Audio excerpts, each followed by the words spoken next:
Uh, okay. The chair, you're alive. All right, welcome to the December 7th Annapolis Planning Commission virtual meeting. I'll call the meeting to order. I'm the chair, Alex Pline. Next order of business is the roll call. Kimberly, please. Klein, Present. Ms. Butler, Present. Mr. Waldman, Present. Mr. Riley. Present. Mr. Chairman, we're not expecting Ms. Pico or Mr. Svakianudis, so we have 4 members present. Great, thank you. Well, we have a quorum. So next order of business is approval of the agenda. So can I get a motion to approve the agenda? So So moved. moved. A second? Second. Okay, in discussion, I'd like to move that we alter the agenda to move Section H communications up next. Could I get a second to do that? Second. All in favor of that motion, please say aye. Aye. Aye. Any nays or abstentions? Okay, great. And so all in favor of the agenda as amended, say aye. Aye. Aye. Any nays or abstentions? Okay, great. So next order business is communications, and the reason I wanted to move this up front is I wanted to announce some personnel changes to the commission, and I wanted to announce that to everybody on the commission and also to the public. So first of all, David Iams, Ben Sale, and after this meeting, Teresa Pico have left the commission, and I want to thank them for their dedicated service over the years to the commission in doing its important work.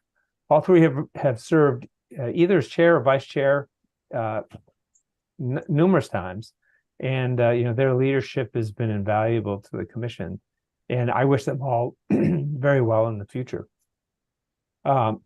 Any of the other commissioners have anything they'd like to say about that? I agree, and they will be sorely missed. Agreed. I think all three of their perspectives were excellent, and I will miss them. But additionally, Steve Riley has joined us, and he is here today for the first meeting, and I'd like to welcome him aboard, and turn the floor over to him if he wants to say a couple words about joining. Yeah, thank you, Alex. Happy to be here. Honored to play a role in helping look out for the best interest of a city that I love and know very well. I've been in and around Annapolis for the past 40 years. I'm a Broadneck Senior High School graduate of numbers of years ago. I am raising 3 kids here. I own a business in town. And I just want to lend some of my time and expertise to something that I think is very important as we look to shape parts of the city over the next several years. So happy to join, and happy to make myself available to anybody out there that wants to have a conversation with me along the way. Thanks. Great. Well, thank you for that, little vignette, and welcome aboard. Thank you. So with respect to personnel, so now currently the commission is staffed with 5 of 7 possible members. And, for anybody in the public not aware of the process, members of this commission and all of the Annapolis boards of commissions for that matter, they have to be residents of the city of Annapolis and are appointed by the mayor and confirmed by the council. If there's anybody out there interested, please contact Hillary Raftovich in the mayor's office, or you can submit an application online by going to annapolis.gov, under government, click boards and commissions, scroll down to the planning commission, and click on the title for details, where there's a big blue apply button. If you click that, it takes you an online application that you can fill out, and that essentially goes to Hillary. So if you're interested and have an interest in the activities that are in our purview, please do that. And lastly, I wanted to say that announce that we'll be returning to in-person meetings starting at our first meeting in 2024 on January 4th. One of the requirements to do this for me was that our meetings had to be broadcast on YouTube. I think one of the things of having virtual meetings has shown us is that this is an invaluable tool to allow people who can't get to City Hall, at Thursday at 7:00 to either watch it live or be able to watch it when they have time later. I think it's a really important thing for transparency of the work we do. So I'm elated that the city has agreed to broadcast our meetings that we hold at City Hall and City Council chambers on YouTube, and they'll be available as they have been for the last 2+ years, be available on YouTube to watch asynchronously. So I think that's a really good thing, and it'll be the best of both worlds, going back in person, but still allowing the public to, at their leisure, be able to see what we're doing. Okay, so that's all I had to say about communications. Then we can get back to the rest of the agenda. Next item is approval of minutes from November 16th. Kimberly has sent those around, and I think she made one small correction, but I trust everybody's had an opportunity to review those, and I'd entertain a motion to approve those as written. So moved. Second. All in favor? Aye. Aye. Any nays or abstentions? Okay, great, thanks. And so next order of business, public hearings. We do not have any public hearings tonight, but we do have two orders of business, one old business and one new business. The old business is continuing to talk about the Annapolis Head 2040 comprehensive plan, the revisions to the draft. Eric Lashinsky is here to talk about the revisions to the draft and the action plan that's been developed, which is essentially sort of an executive summary. So he's going to walk through some of that, and I think I'd like to have a discussion about where we go from here after, once we're done with the new material. So take it away, Eric. Oh, okay. Thank you, Mr. Chair. Am I coming in okay, audio wise? Yes. Okay, good. Never a sure thing over here. All right. Well, let me first start by just remind folks watching at home that we've been documenting our comprehensive planning process for the last few years. We've been going at it for over 3 years now. At this webpage on the city's website, you just type in AnnapolisAhead2040.com and it takes you to this website. And we've been posting archive videos of all of the meetings that we've had with the Planning Commission and other boards and commissions. So you can see here, the last meeting was November 17th. We actually presented to the Environmental Matters Committee of the City Council recently, and we had a meeting back on October 12th as well with Planning Commission. So there have been regular meetings throughout the whole process that we've been trying to make available to folks. And this is where we're going to post the updated draft plan after we get through some proofing. Tonight, we'll be sharing what it looks like in terms of the layout, but still need to go through and check things next week, and we're hoping to post the updated draft plan here. Be able to link to it next Friday is our plan. And for folks who want to see, what has kind of guided the revisions that were based on all the comments we collected during our 90-day public review period, there's a link here to a document we provided to the Planning Commission that outlined all of those major text updates and map updates. If you keep scrolling down, you can see the original comment log.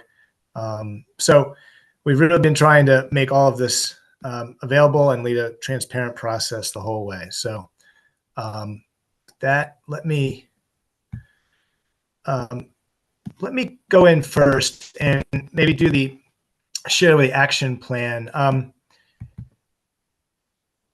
We received a number of comments from the general public and the Planning Commission,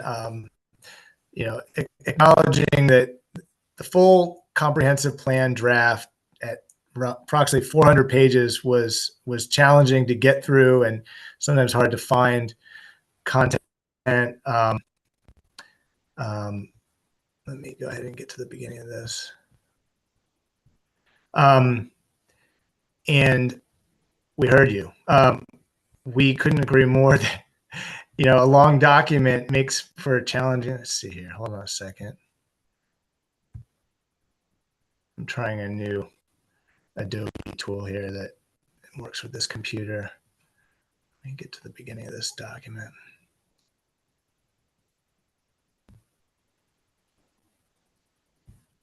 Still not there, almost.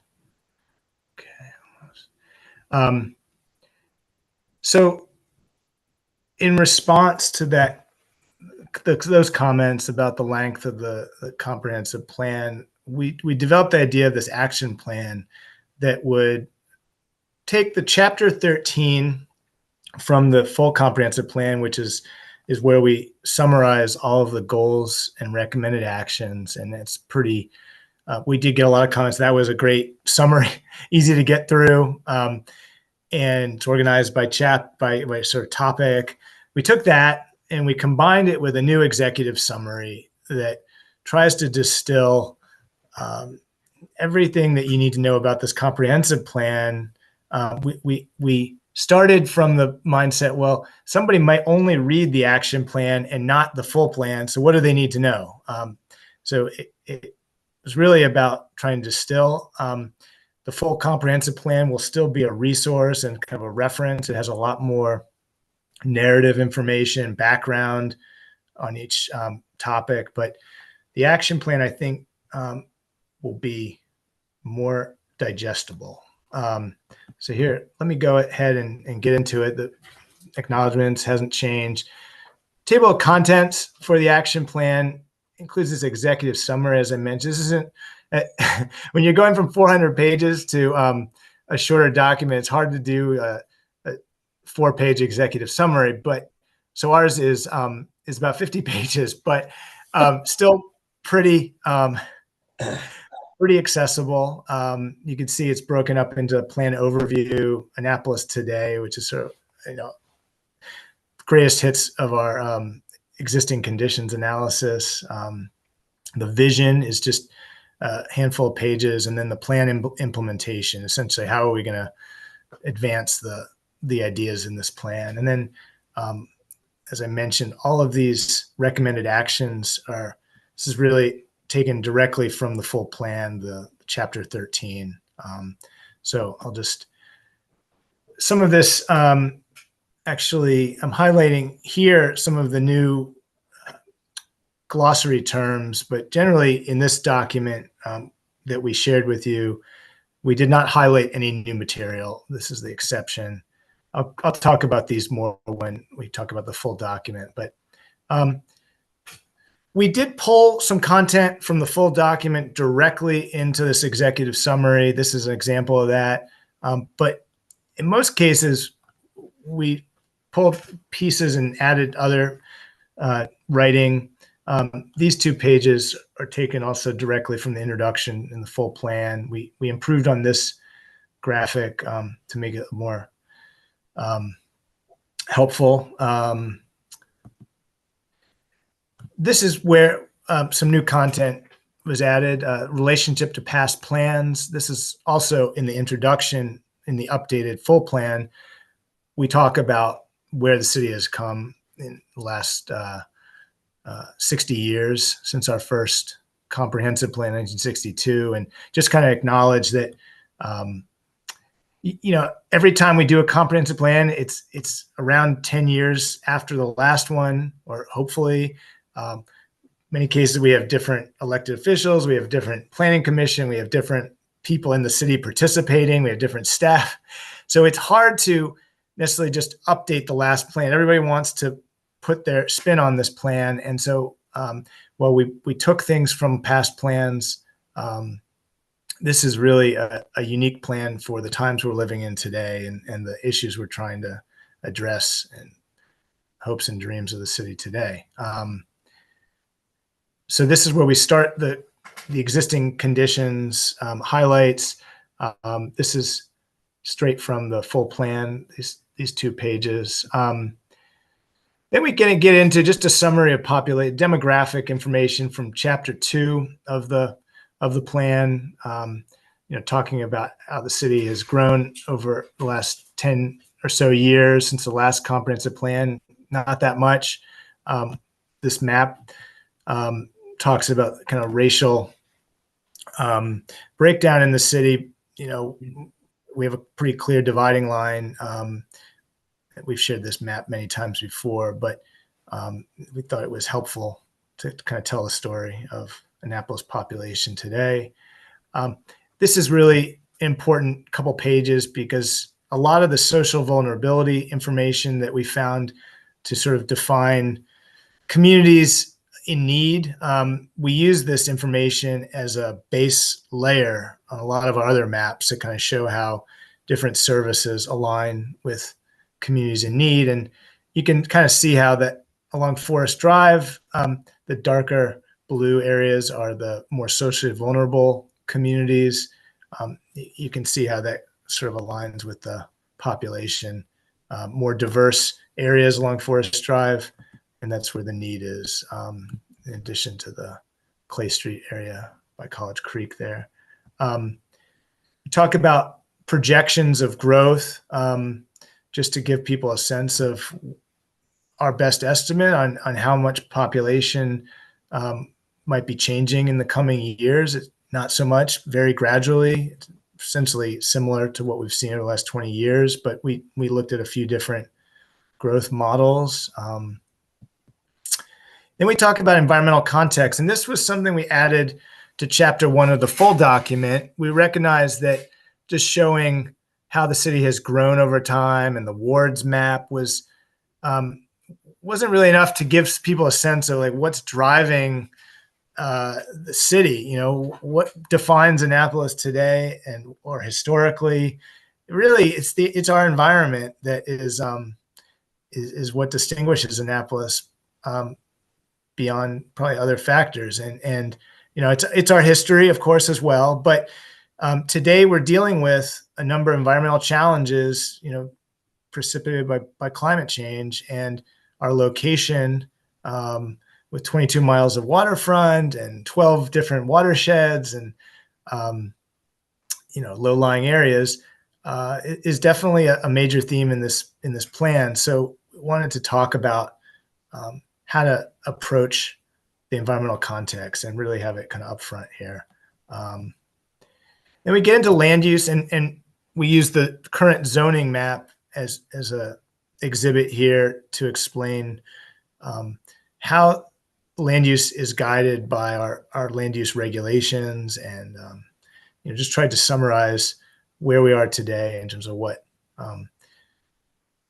is guiding land use decisions in the city. It really does come down to our zoning guidelines. In terms of mobility, we want to use this exhibit, which talks about crashes in the city and where they're located. It's pretty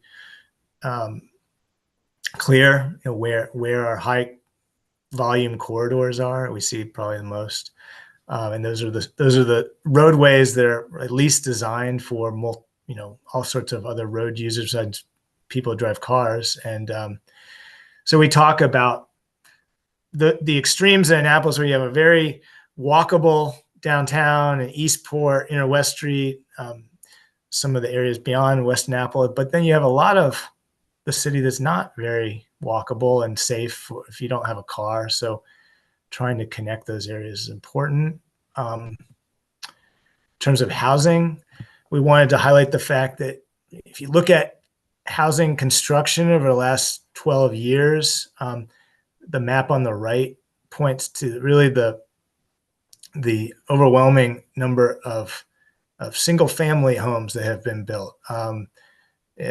Really very little multifamily.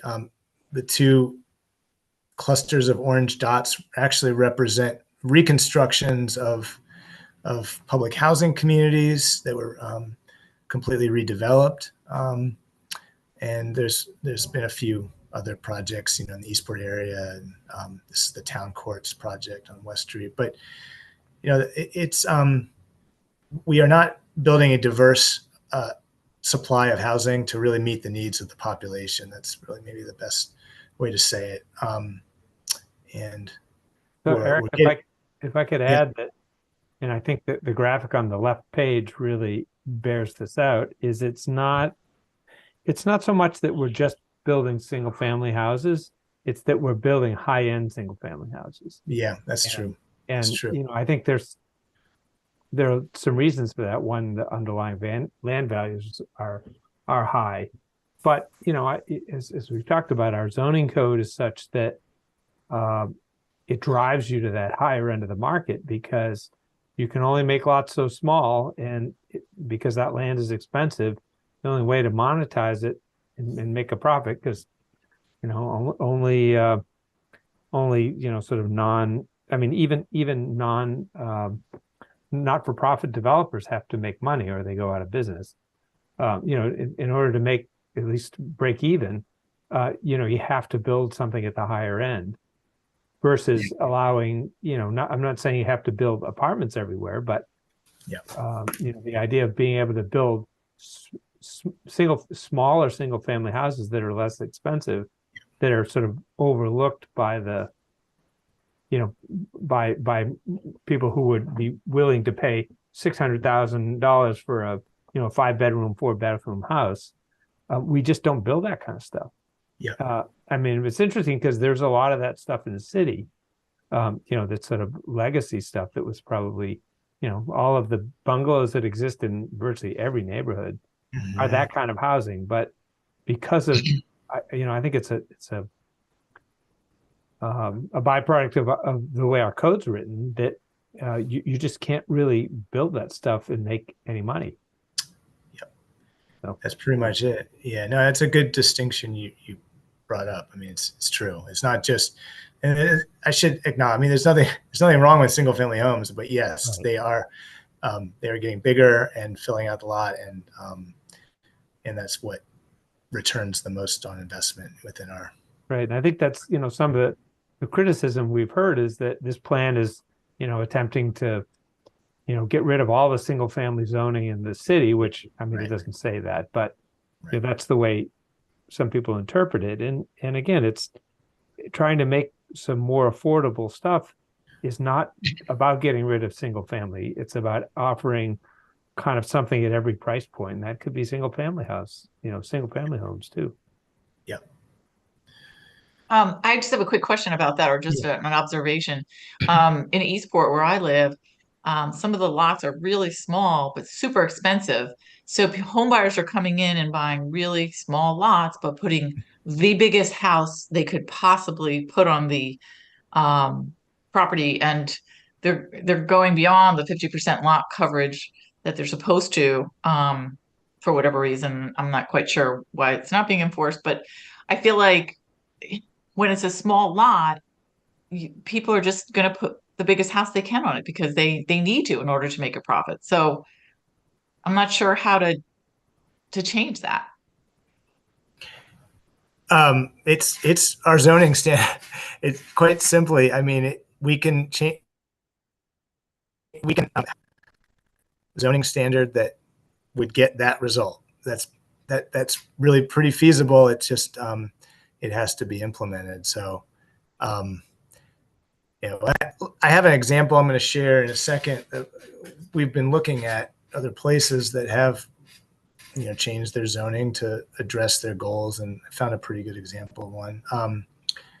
But this, including public safety, I think was a important decision. This is the first comprehensive plan, to my knowledge, that's addressed public safety. It's and I think it's just the nature of the times we're living in, where there's a greater understanding or acknowledgement that to solve issues of violence in the city or criminal behavior, it's more than just conventional policing, and that's where planning can play a role. There's already some things that are happening that are kind of moving in that direction. So we want to acknowledge that. We know this is on people's minds. We know where events are violence is happening in the city. The police keeps records of that. They make them public. We wanted to basically be clear that where the violence is happening is in places where there's persistent poverty, and the more we can address those issues with socioeconomic policies and investments beyond policing, I think we're going to be able to address this issue. But we wanted to be more proactive about it. So then this is something we added to the introduction of the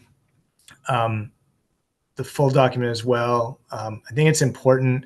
It really just summarizes what we're already doing throughout the main document, and tries to articulate what it is that we're going for with this plan. We highlight, and these three words in red at the top, those are the themes that are on that first page of this executive summary and the introduction. The themes that kind of underscore all of the goals and recommendations of this plan. These are the two projects that we wanted to share that we think are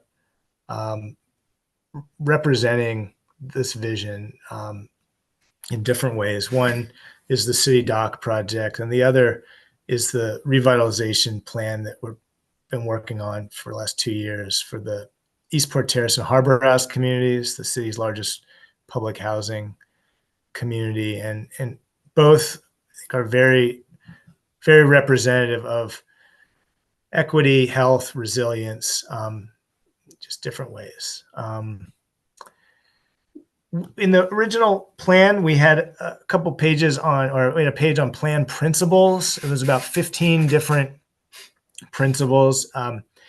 We had a request from a few people to kind of try to drill down to what are the signature things that are in this plan that you should remember. And it's challenging, but this is what we felt was sort of most significant in terms of defining the content of the plan, and it's divided into the three categories that structure the plan: the thriving city, functional city, and adaptive city.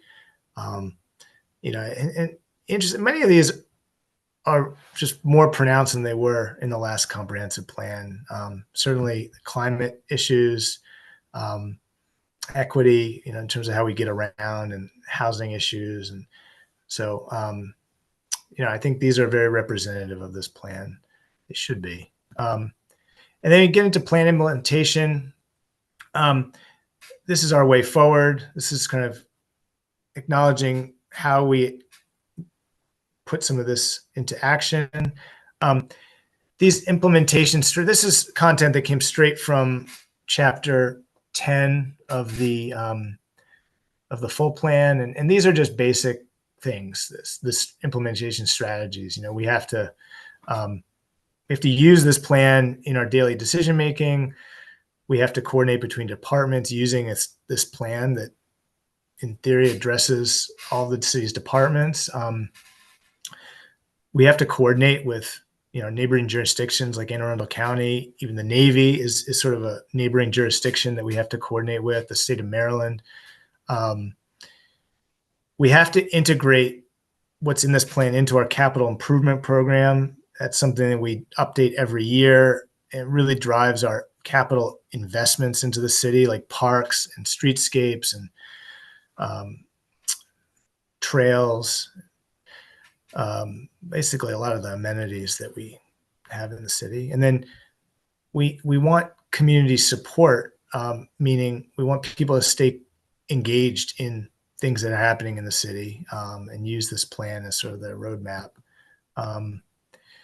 So the future land use map, I won't go too much into this. We've talked a lot about it, is really the foundational map for the plan. We talk about the difference in future land use and zoning, which is often confused. These bullet points highlight the things that make this future land use map different from what was in the last comprehensive plan in 2009. We added this to the full document as well. The images of mixed use developments that already, I shouldn't even say developments. I mean, this one's on Maryland Avenue, are pretty old, but basically mixed use buildings in the city that are representative of what mixed use looks like. A lot of people we found in our community meetings had kind of preconceived ideas about what mixed use development looks like. They might think like Annapolis Town Center or just like bigger, higher density development. And so we wanted to somewhat correct the record on that and just sort of acknowledge that the idea behind encouraging more mixed use development is really that in general, it fits on a smaller footprint. You're putting compatible different uses in the same building or adjacent to each other that complement each other, and you're able to put people closer to things they need and their things they want to access. So, this example on the lower left, West Annapolis, has retail on the ground floor, apartments above. It fits pretty seamlessly into the neighborhood. And that's an example of what we would like to see in terms of mixed use. And we have these standards in the full plan that we included here as well that are really aimed at getting the best possible development. If it meets these criteria, it will be. I think it's also important to emphasize, maybe with a picture someplace, a comment that you just made about mixed use being in the same building or adjacent. That's something that just struck me now, is all of the pictures that typically you've shown are residential over retail, some sort of retail, but that in some other neighborhoods in the city, that could mean a building that's all commercial right next to some residences. So it doesn't always have to be that form of residential over commercial. It can be the idea of one building next to a residence that have one has commercial use, one has a residential use, as opposed to concentrating in the suburban model all of the commercial use to a strip mall kind of thing. So I don't know if that's a good point. I think to maybe swap one of those pictures out or something. Yeah. With something that illustrates that. I took a note of that. This greenways map shows up in several chapters of the full plan. And so it's a pretty important exhibit that I think speaks to the ethic of the plan, where we have a lot of conservation opportunities in the city, despite, small size of the city.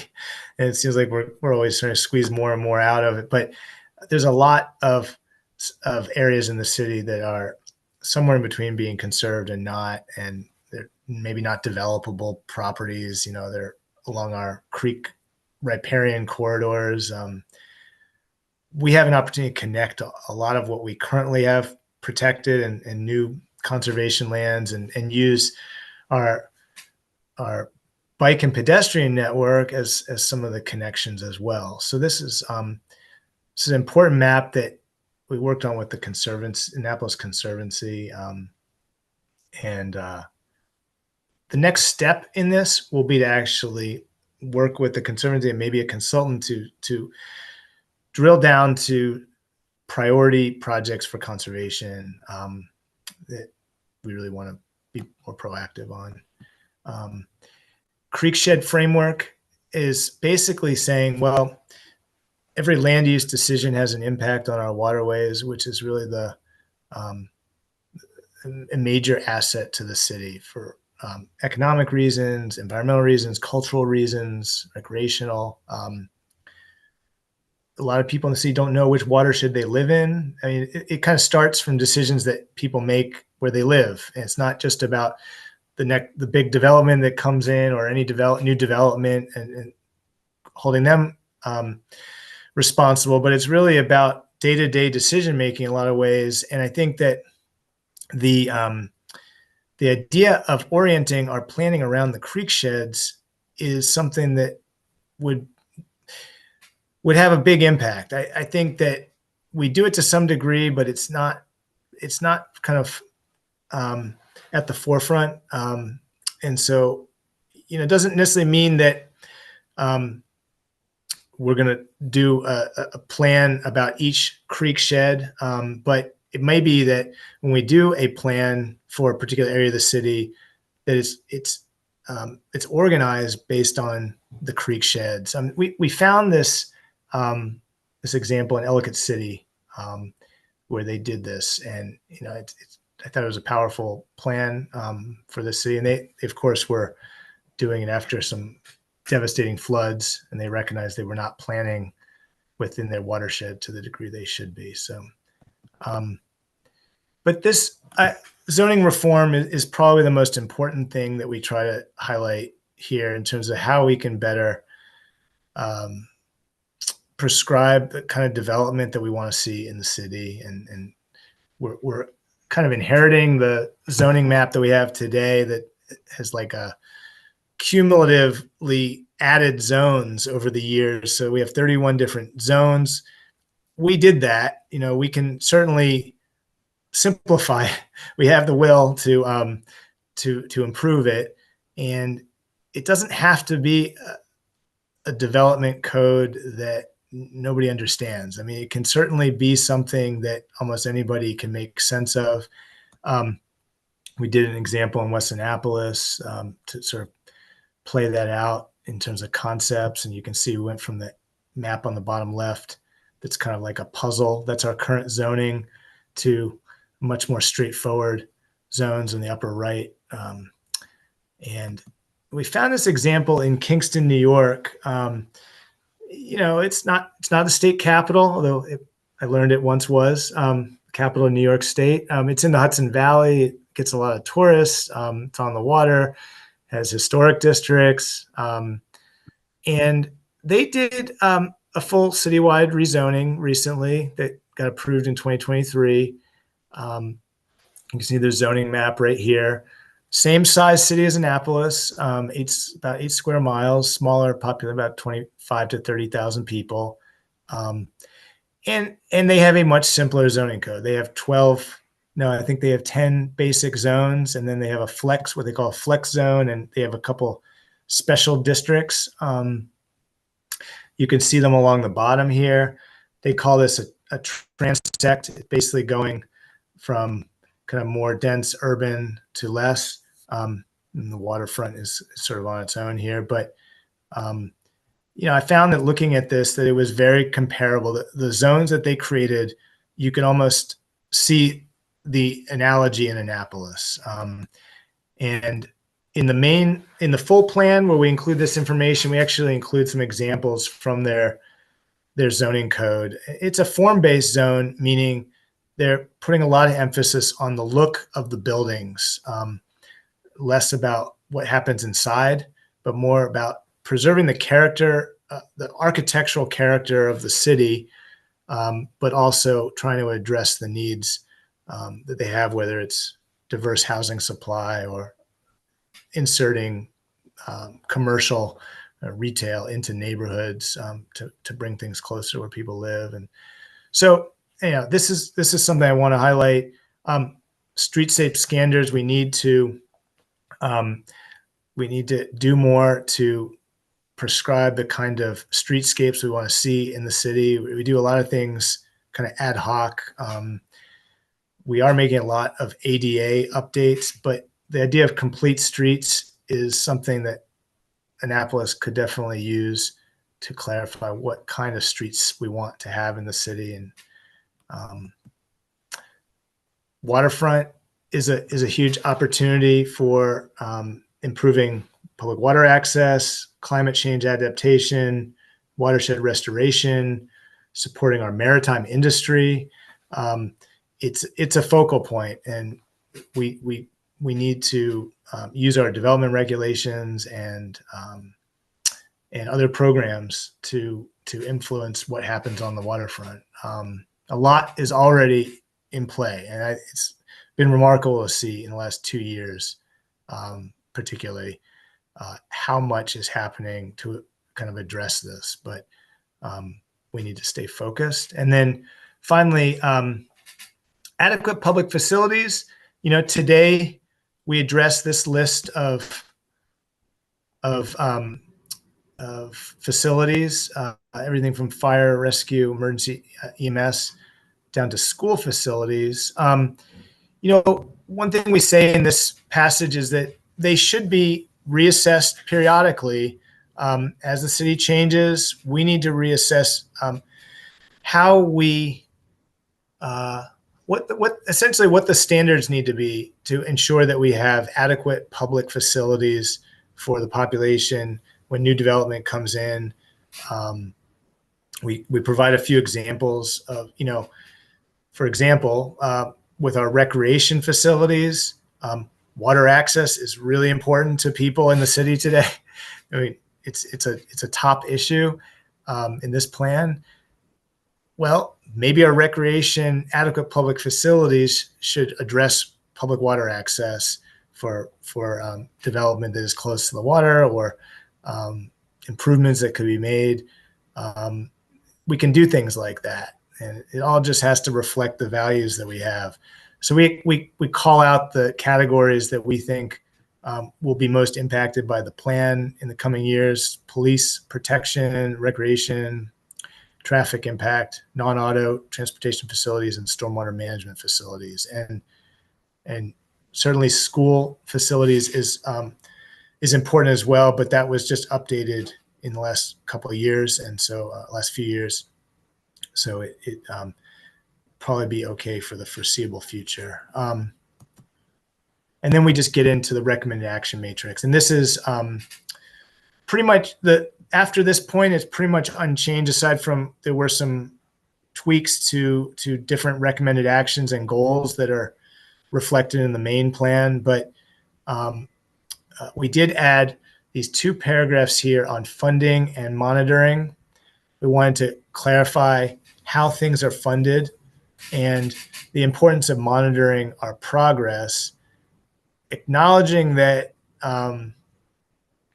things may move slowly and circumstances change, but I think there's a lot of actions in this plan that are very implementable, and we want to be accountable for that. So that's the action plan. I'm happy to go into the full plan, just sort of go through some of the changes there, unless there are questions about this. But again, we are going to post this publicly, and I think as the commission, you can take the time after tonight to review it, until your next meeting in January. Yeah, I think in general, this is the plan that people really want to read. Mhm. As you mentioned, we get a lot of feedback of the plan's too long, but I want you to add X, Y, Z, which is a little bit conflicting. But I think this does a really good job at accomplishing both of those. It gives something that's much more easily digestible, gets you to write like the parts that are really important, the major thrusts. And, for somebody that does want to have a much deeper dive into the subject matter, you have the full plan to go do that. So I think it's terrific. That's Eric, great to hear. Yeah. as we review applications in the future, and as always, one of our due tasks is to determine whether they're consistent with the operable comprehensive plan. Right. Well,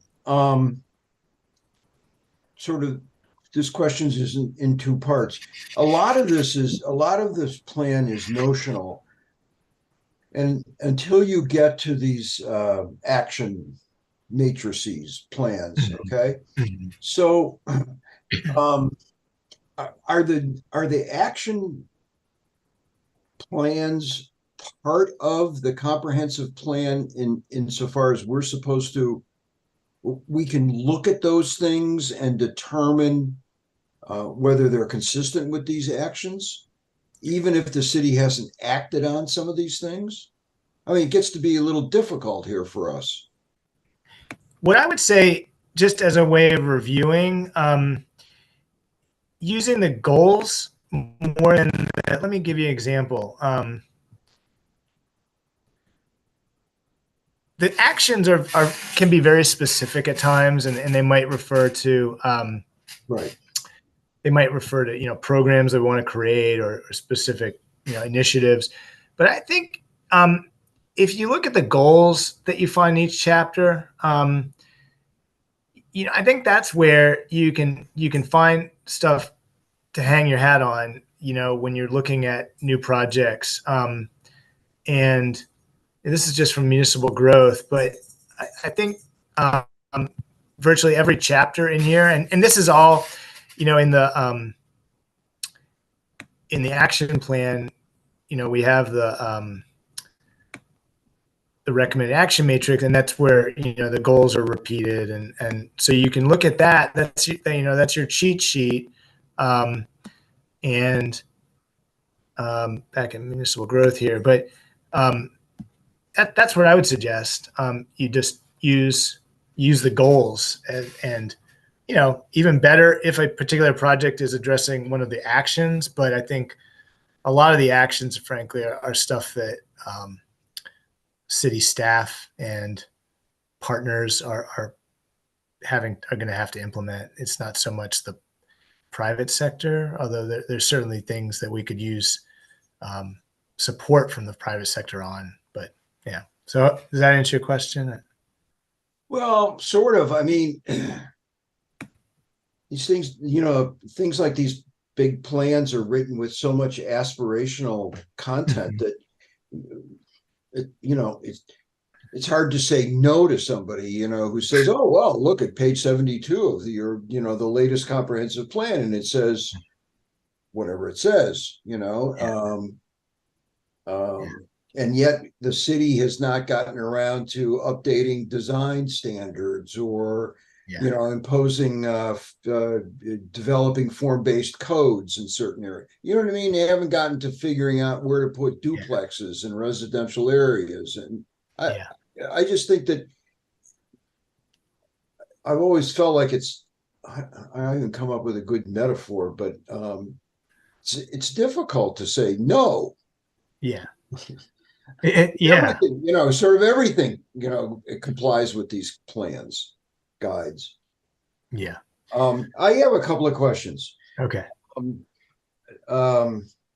Let's stay within this, whatever we call it. The action plan. The shortened version. Still. Let's go to page 54.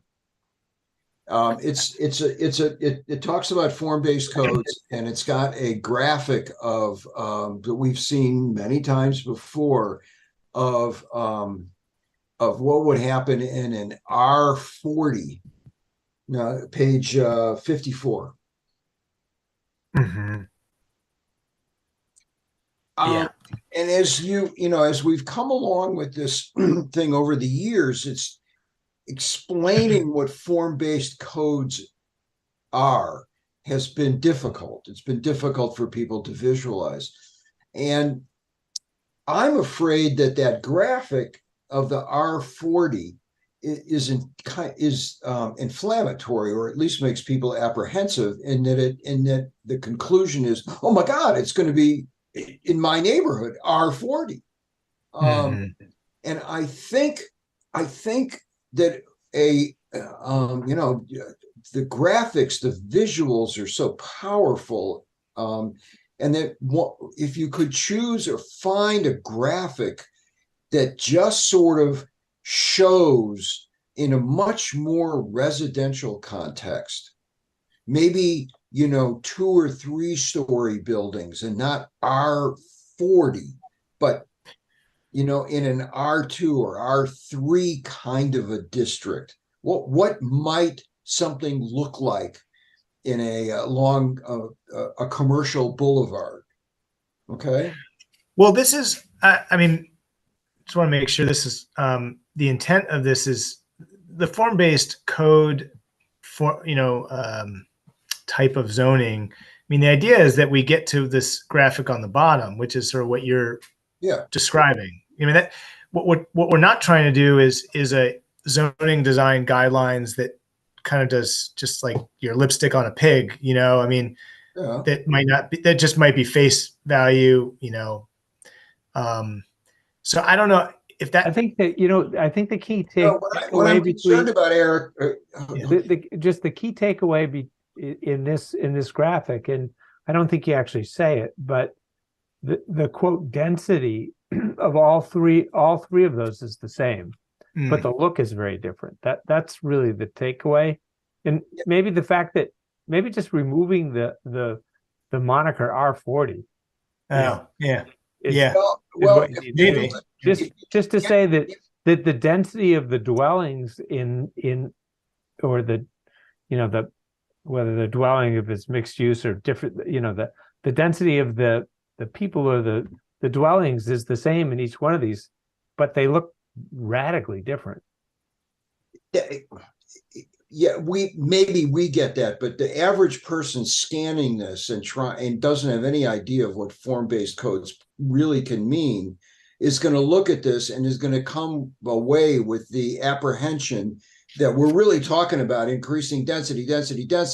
And so what I'm suggesting is we find illustration that is more ordinary, more common, more apprehensible. No, that's not the right word, but is more consistent with the kind of thing we're going to be doing in this city. We're not going to be doing R40. We're going to be doing something which is, like I said, something along that we're proposing actually along commercial boulevards, fairly low scale stuff. What might it look like? So if we could find a better illustrative graphic, I think that it would take us, it would help. Okay. Help in terms of countering objections. Moving to page 56. Land development. Where am I? 59. Yeah, right here. 56.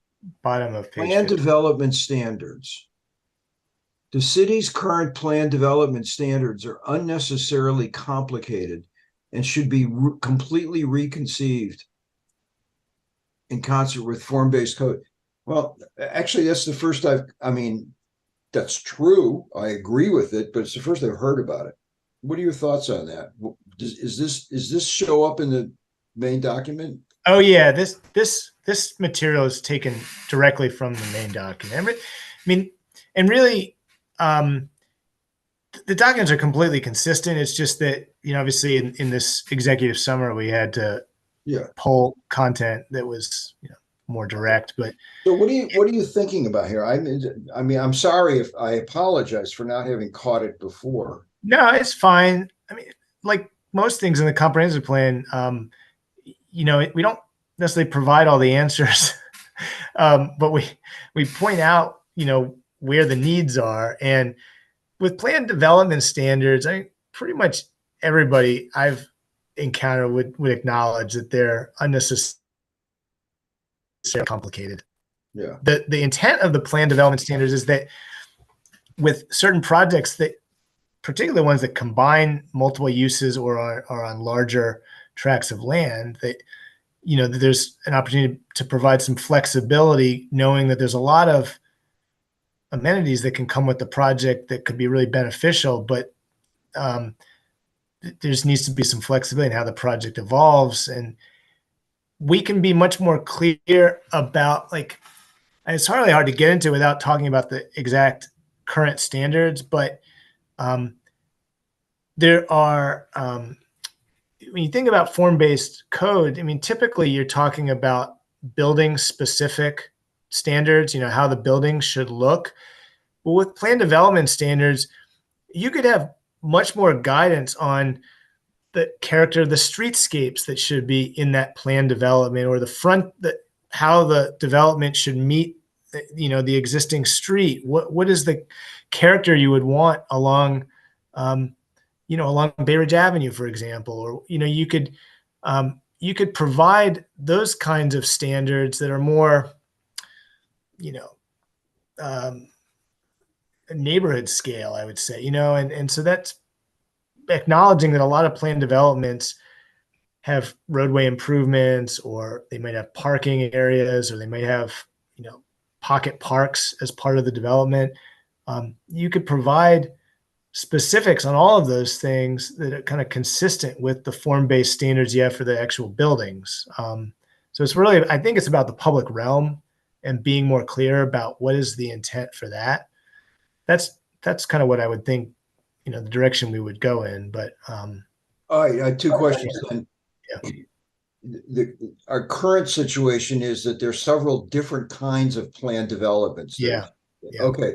And various development attorneys have strategized on how to, enhance their profitabilities based upon these different kinds of plan developments.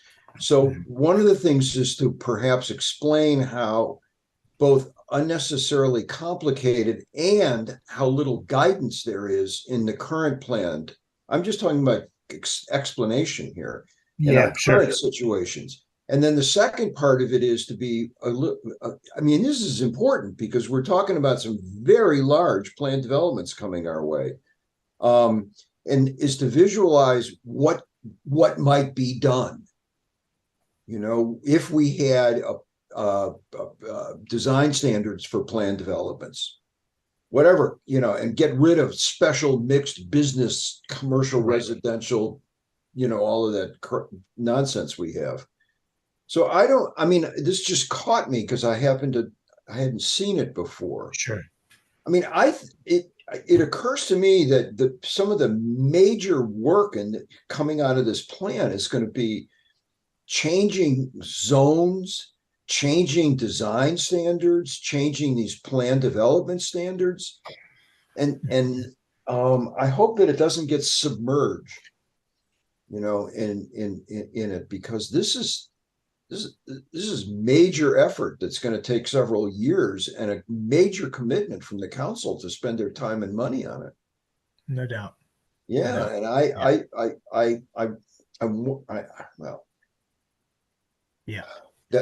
don't know how to make that more clear to people. Well, even when there's a problem there, it's still a daunting task. So,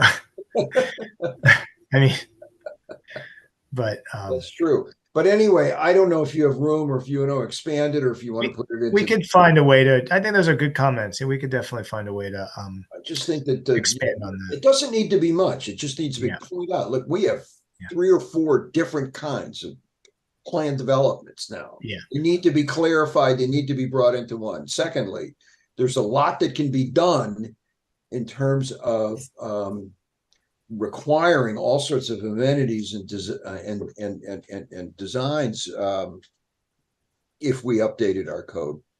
It could be done in a few, not by much. Yeah. Okay. All right.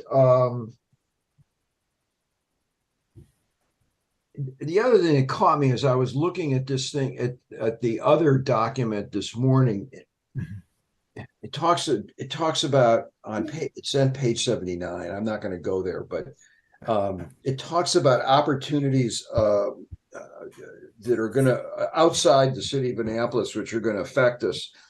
And it talks with some We're going to go into the main document. So, I mean, you maybe want to hold that thought until okay. we look at. Okay.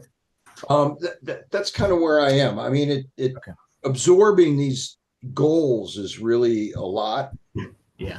Yeah, it's a lot. And a lot falls on the Department of Planning and Zoning. Does. Woo! Yeah. And also possibly recreation and parks, especially I was Yes. looking at the funding mechanisms on page 64, Eric, and I thought, Yeah. gosh, we really need a maintenance program for stormwater management, BMPs, trees, so much. And that's going to be, how is that going to be funded? What are the recommendations there? We're just not doing a good job right now keeping up with what we have. And as you mentioned in the last meeting, we're adding a lot. And so I think at one point you mentioned that we'll be shifting, you can shift some of this around within departments to get done. But I do think there's an additional cost there. And it would be so good if we could outline those costs in a realistic way so people will see what we're talking about to do these things. Same thing with the Creekshed framework. I love that. And I think it makes sense. I mean, we're on peninsula. So much of the way we plan should look at the fact that we have water on either side of us in so many places.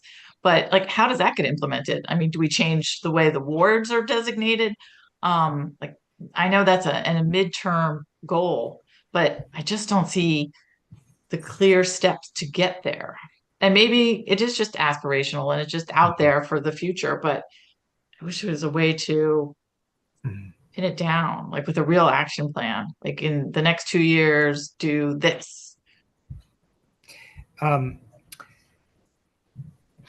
The kind of to your point about parks funding. So we are going to be we have the funding already to do a citywide parks and recreation master plan.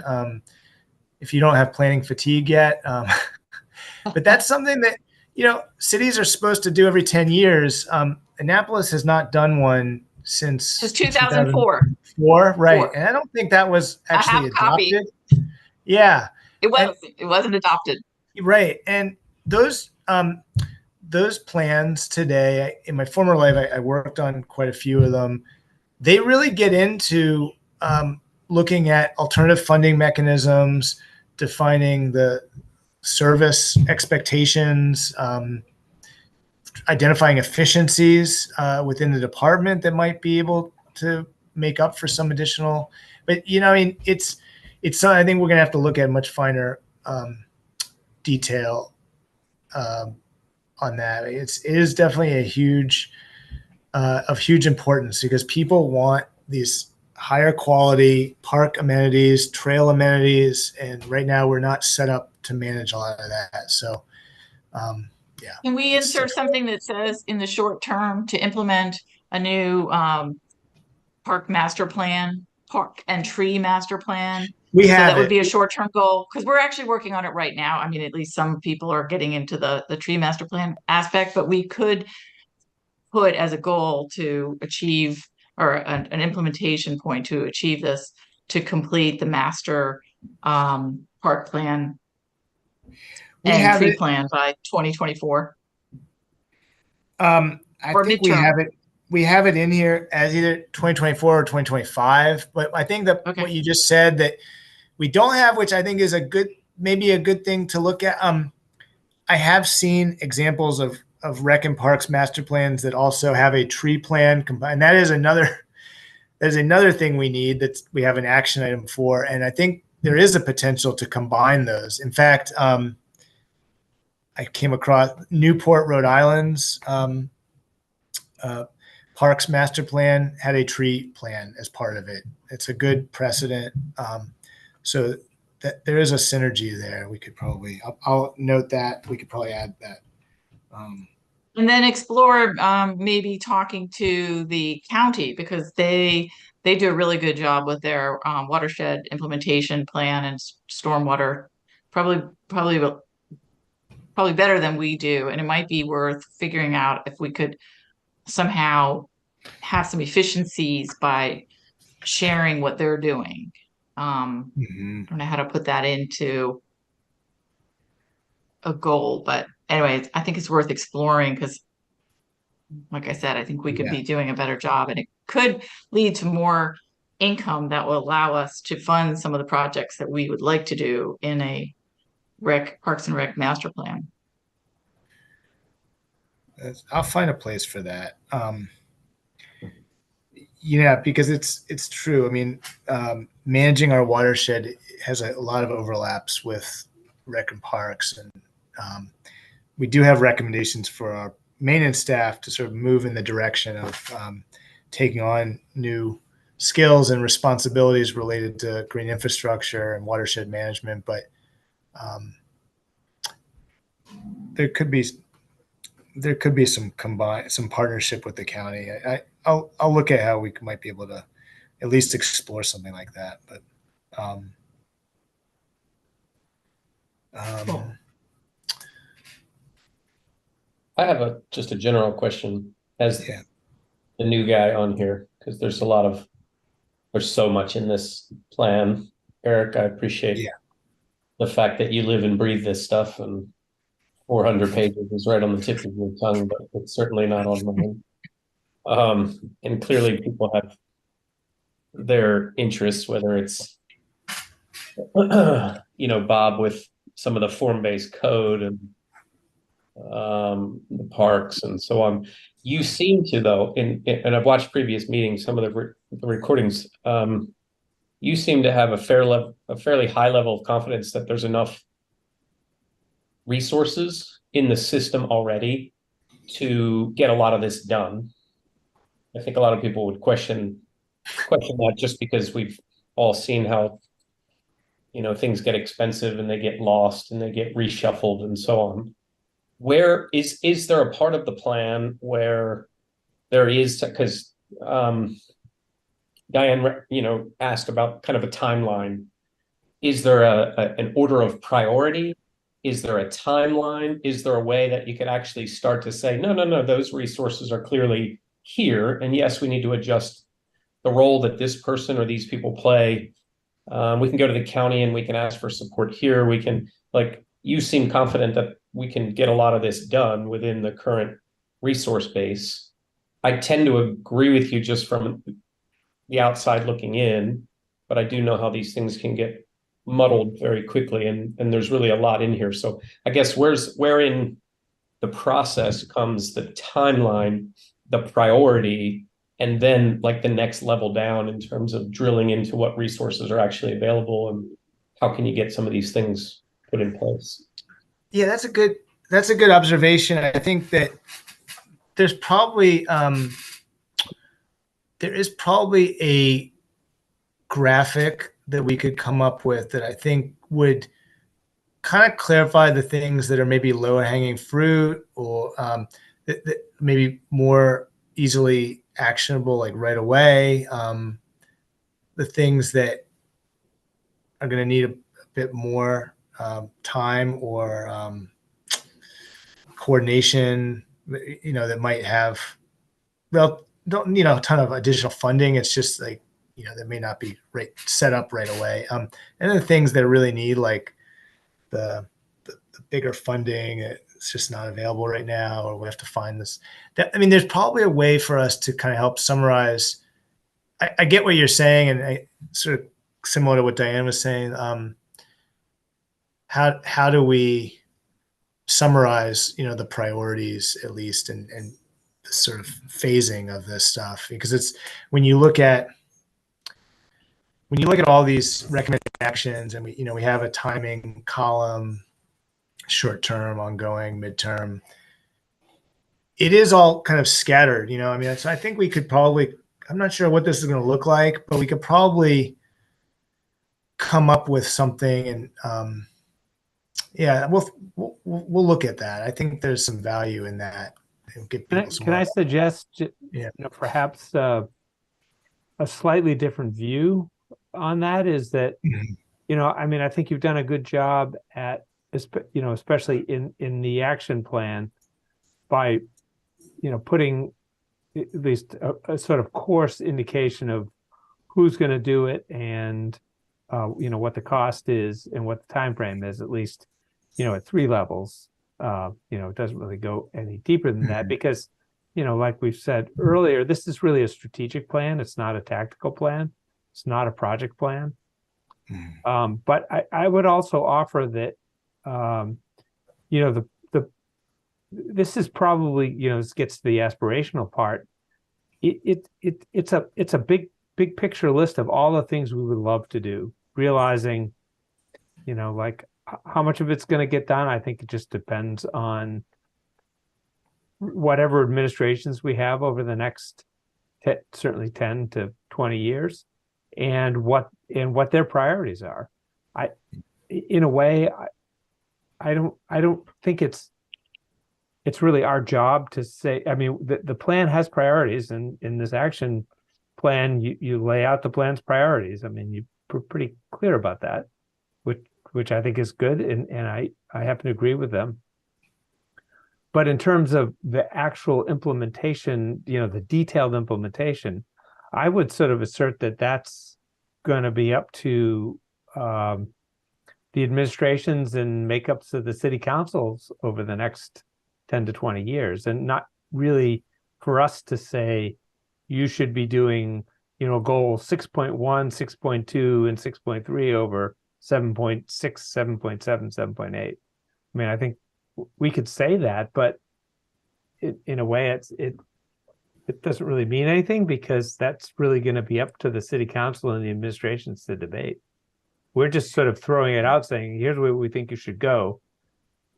Sort of. But we can make it easier by showing them where the low hanging fruit is. Let's say they want to Well, yeah, start on something. And I wasn't necessarily gonna be that specific, Alex. I think what I was gonna try to do, just kind of riffing here on what I was hearing, is just try to connect the dots for people where it kind of occurred to me. I mean, we have the short term, midterm, long term, ongoing classifications here, and we have cost. And like the staff mindset here. I mean, what I'm kind of seeing is like we're going to be doing this stuff where there's almost no additional cost, and it's already identified as a short-term thing. But I think helping people understand like what do those types of projects look like might be helpful. Like we could provide a couple of examples because there is a lot that's just stuff that city staff can be doing as part of their day-to-day or collaborations with other partners. But I agree with you, Alex, that there's a huge asterisk here, and this isn't really a cop out, but there is a lot that is dependent on direction from elected officials and and who is implementing this stuff. And people change. I mean, I think they're gonna, that I'm not going to speak for the city council, but they're gonna pick what they want to pick. They don't, in a way, don't really care what we say. I mean, they have their priorities driven by their constituents or their big philosophy or whatever. I just am just a little circumspect about being too prescriptive about stuff like that, especially given that there's so much in here. So anyway, I'll stop there. This is a good. These are good observations, I think. I think I'm trying to jump ahead and get some wins on the board. I appreciate the low hanging fruit. I think there's a lot of good stuff in here, and I'm with you, Eric. I think some of this is easy stuff. I think some of it might happen naturally, and if we actually put it out, like Alex, I agree with you, in a more strategic manner. It's like the playbook. We're giving the playbook to the staff now and to the administration. It's almost like permission do the things that probably a lot of them want to do. But if some of the resources can be allocated per the plan that's put forward, and there's some easy wins in there, then I just think that energy begets energy as well. And of That's a course, good. we're all here to do something substantive. I want to make sure that the work that I do or the work that we all do together is not just going to sit in a 400-page Google Doc. Yeah. Make sure that the next guy's actually going to read it, and then we can go back and say, "Oh my God, look, they did it. This is cool." Like I want to be part of that. So anyway, I digress. Early wins are good. I agree with you there. It would be really nice to be able to say, you know, we've knocked off a certain number of things, you know, in the first year. That's a good point. All right. Well, if there are no other comments, I won't go into much detail. I was just gonna, I could jump around too on the full plan. There's a few places where, you know, there's some substantial change, and I was going to try to just get through this much quicker. I felt like I had to defend a little more of the decisions about what made it into the executive summary and what didn't. But with the full plan, you know, want to acknowledge again, arts and culture became arts, culture, and historic preservation.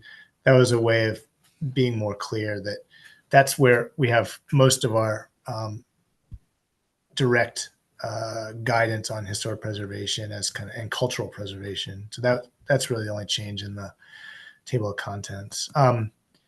We added these new definitions and the terminology. Some were from the state, but we had to be consistent with state definitions, state of Maryland, Department of Planning, Brownfield, Code of Ordinances were pickups, environmental justice, historic preservation, low-income housing, workforce housing. Those are both made consistent with the state definitions. In the introduction, I already talked about the environmental context pages here. Pretty important. We added this relationship to past plans, and the version that we're going to share publicly is also going to have this pink text to show people where we added new content. The vision, which I talked about already, the plan priorities. In demographics, we wanted to delve more into two population groups that are rising quickly within the city.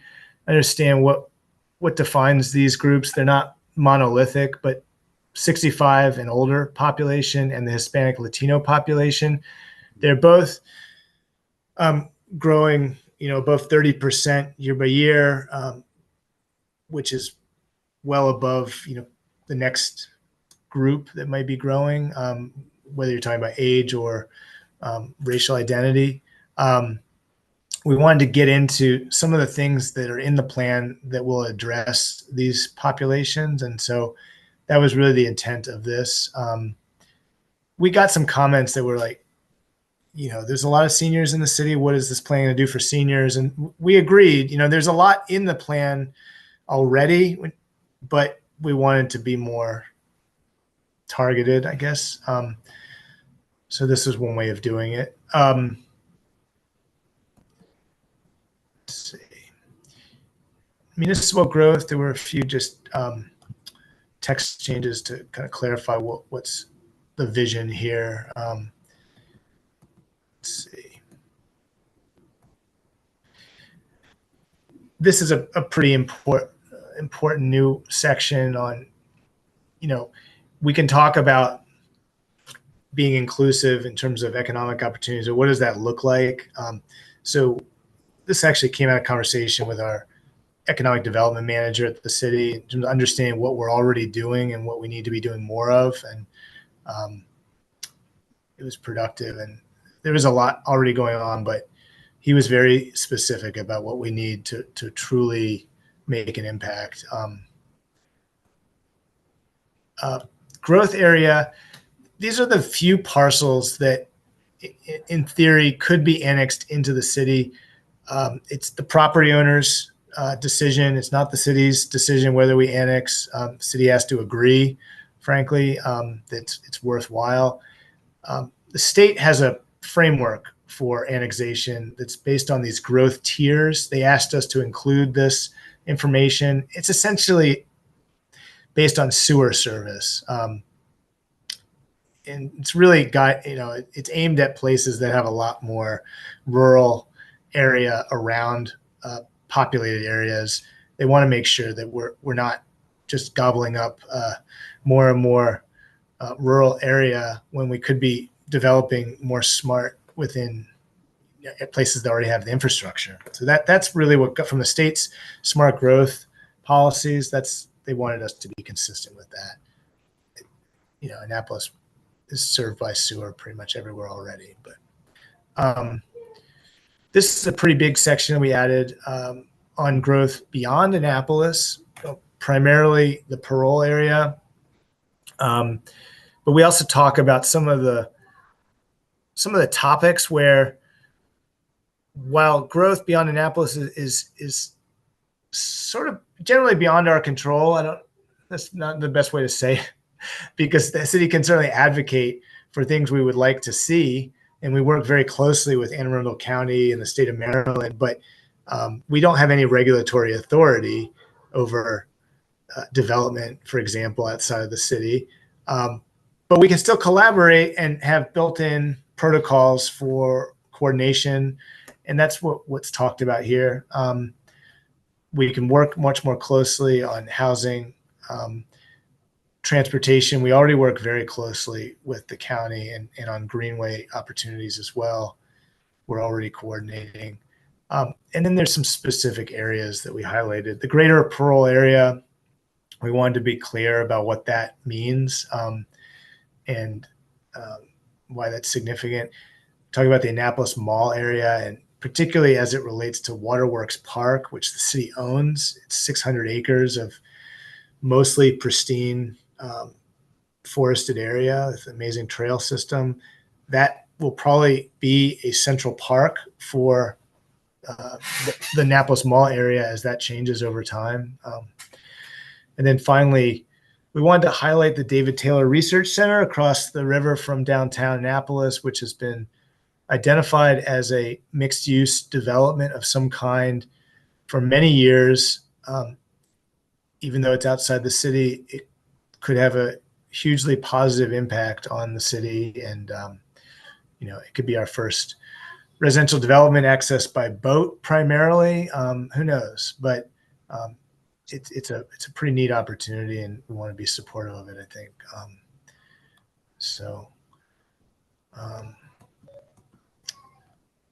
Under land use, here we did more to clarify future land use versus zoning in these highlighted areas. I mentioned that we added these mixed use precedents. I appreciate your comment about, it's also about buildings adjacent to each other. I think Maryland Avenue is to some degree that, but I think we can find another one. I agree, or at least acknowledge in the text. Maybe that's probably as important.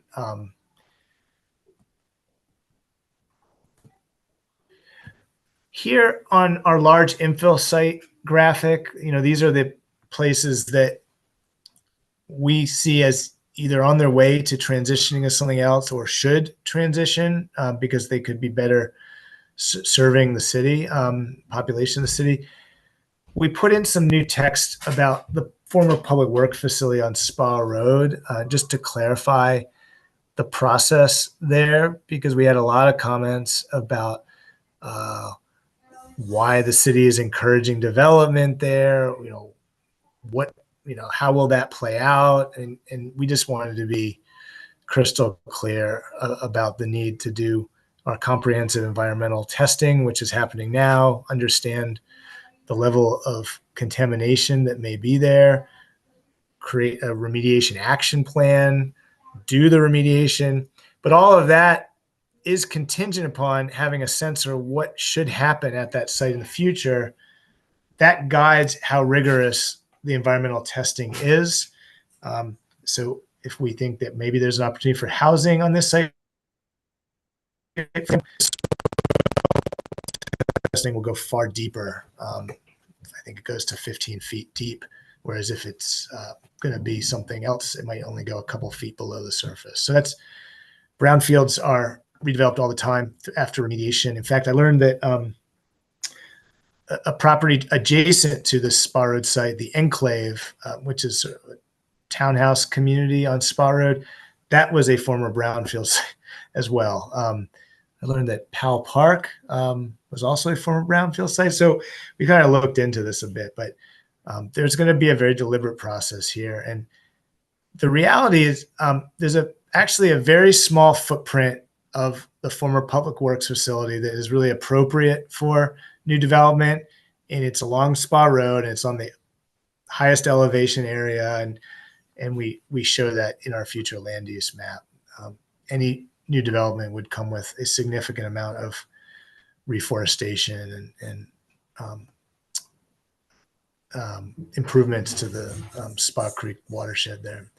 I have a quick question, Eric, on that. Yeah. I could have sworn, but maybe I'm wrong, that there was a task force several years ago set up to look at that location, and they did some testing in terms of their phase 1 environmental impact study. And did that go away, or what happened to that?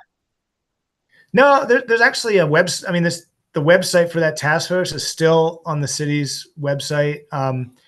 It's all there. It took me a while to understand like what the extent of the testing was, because I've heard that from many people that they already did the testing. What I learned is it either wasn't done by the city or it wasn't done comprehensively enough. And so it really didn't give us enough information to be able to say, hey, we're good to go.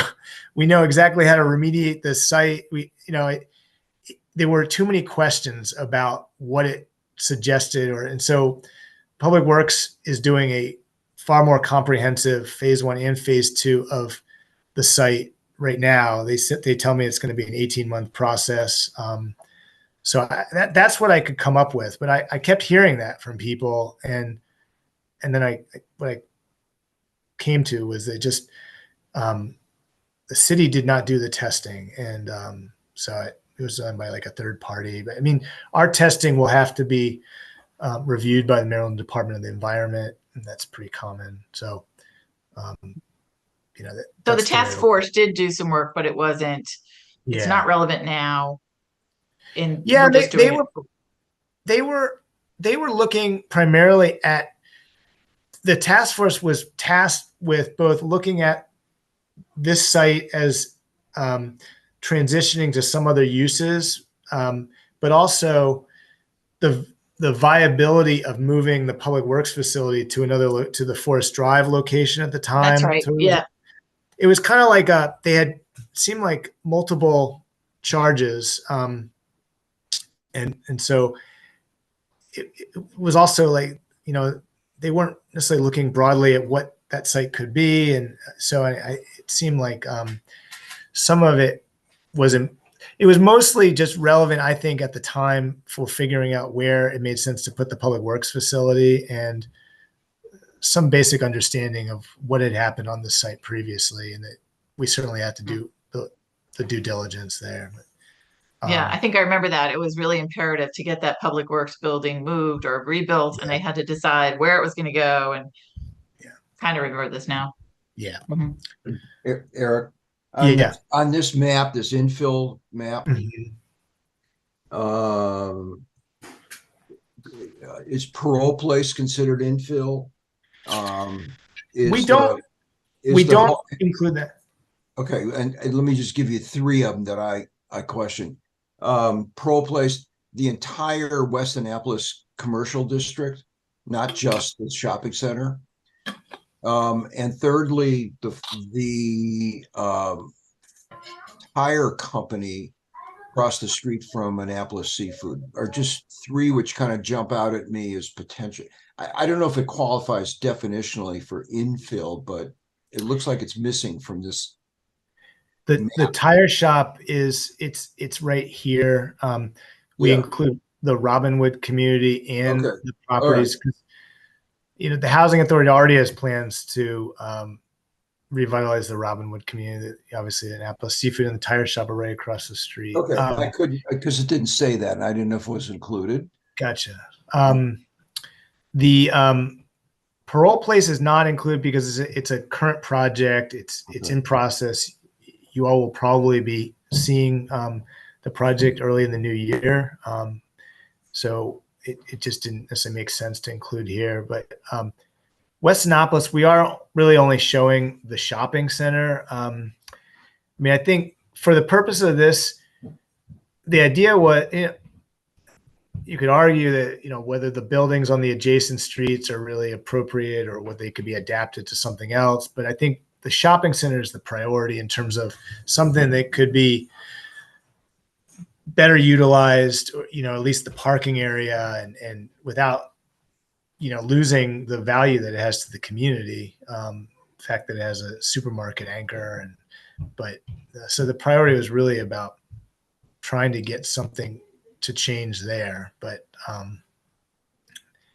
we have a whole West Annapolis master plan that focuses on the rest of the commercial area of West Annapolis. So that was the other aspect of it. But Can I comment about David Taylor before we move on too much further? Sure. I take issue that it would be in any way a boon to the city of Annapolis, other than potentially a few people from a hotel that would come over and have dinner, from which we only really get sales taxes, and that's basically it in terms of hard asset to the city. What I have heard, in fact, I think it could be the development of David Taylor in the direction that it's rumored to be going could be actually detrimental to the city's interests. Because what's rumored is that it would be a high-end hotel to partner with the golf course, which is planned for Greenberry Point.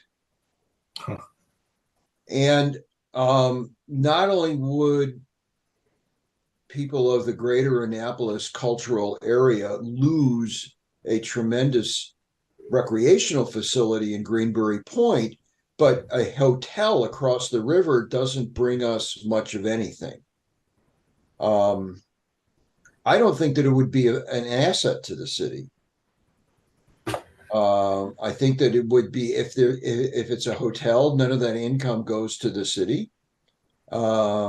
It's just kind of density that doesn't really add anything to the city.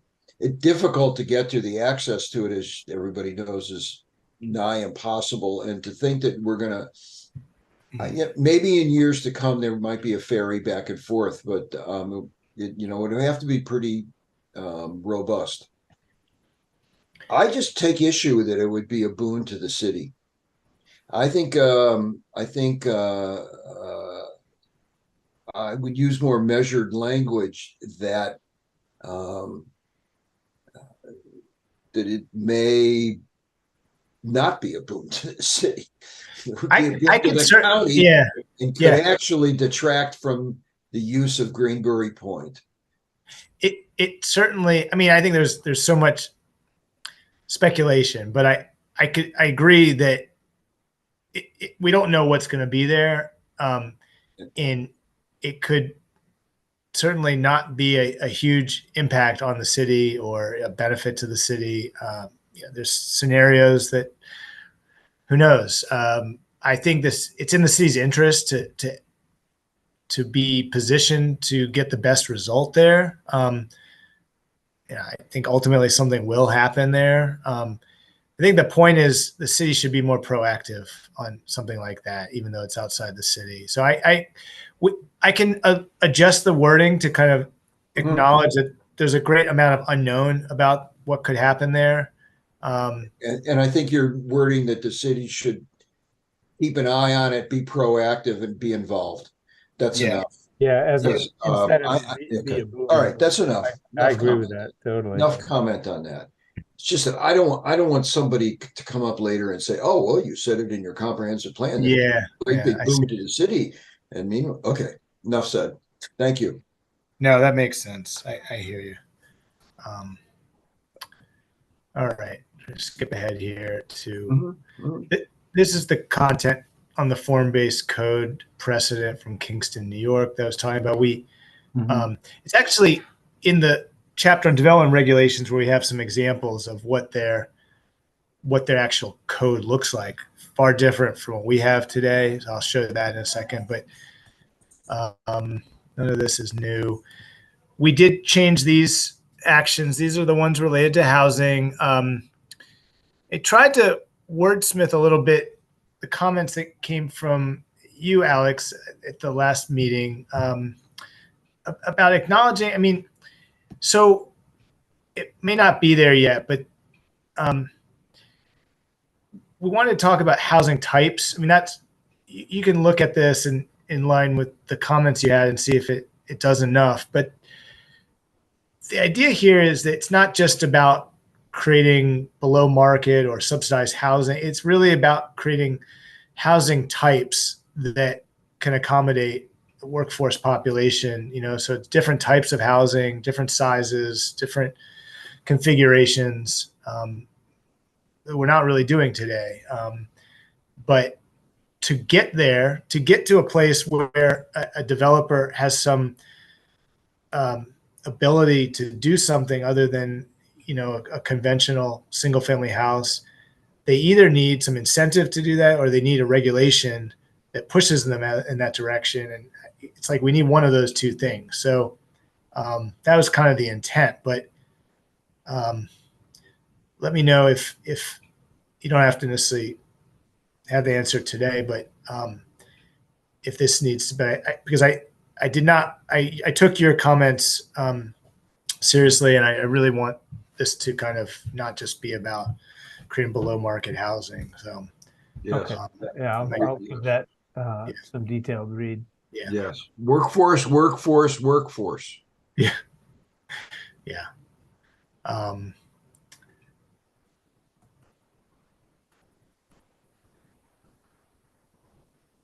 Again, the language there is primarily any of the language in the changes to the recommended actions. It was all in the memo that we shared at the last meeting. So we weren't coming up on the fly with this stuff. We've been kind of thinking about it for weeks now. We added this section on, this is the housing chapter now, the importance of homeownership, over just creating more rental apartments in the city. There's real long-term value in creating homeownership opportunities for people. And again, that kind of goes back to different housing types that could meet different price points. But the equity that somebody can build and the various opportunities that then can come their way if they have that stability. So we wanted to be clear about that. We're working on a number of housing revitalization projects with the housing authority of the city. And it is unfortunate that none of those have, based on HUD requirements, you can't have homeownership opportunities within those redevelopments, because that's, everybody's asking for that, but it's just something that they don't allow. It has to be maintained rental. Let's see, this is all consistent. Eric, Actually, you were just mentioning, oops, sorry. Can I jump back to that comment you just made on the HACA Sure. and housing? Yeah. How there's no home ownership allowed. Even when you might be doubling the number of units, the new units, there can't be some mix of home ownership or houses that can be owned in that mix. It seems like they would want to build in those incentives for home ownership.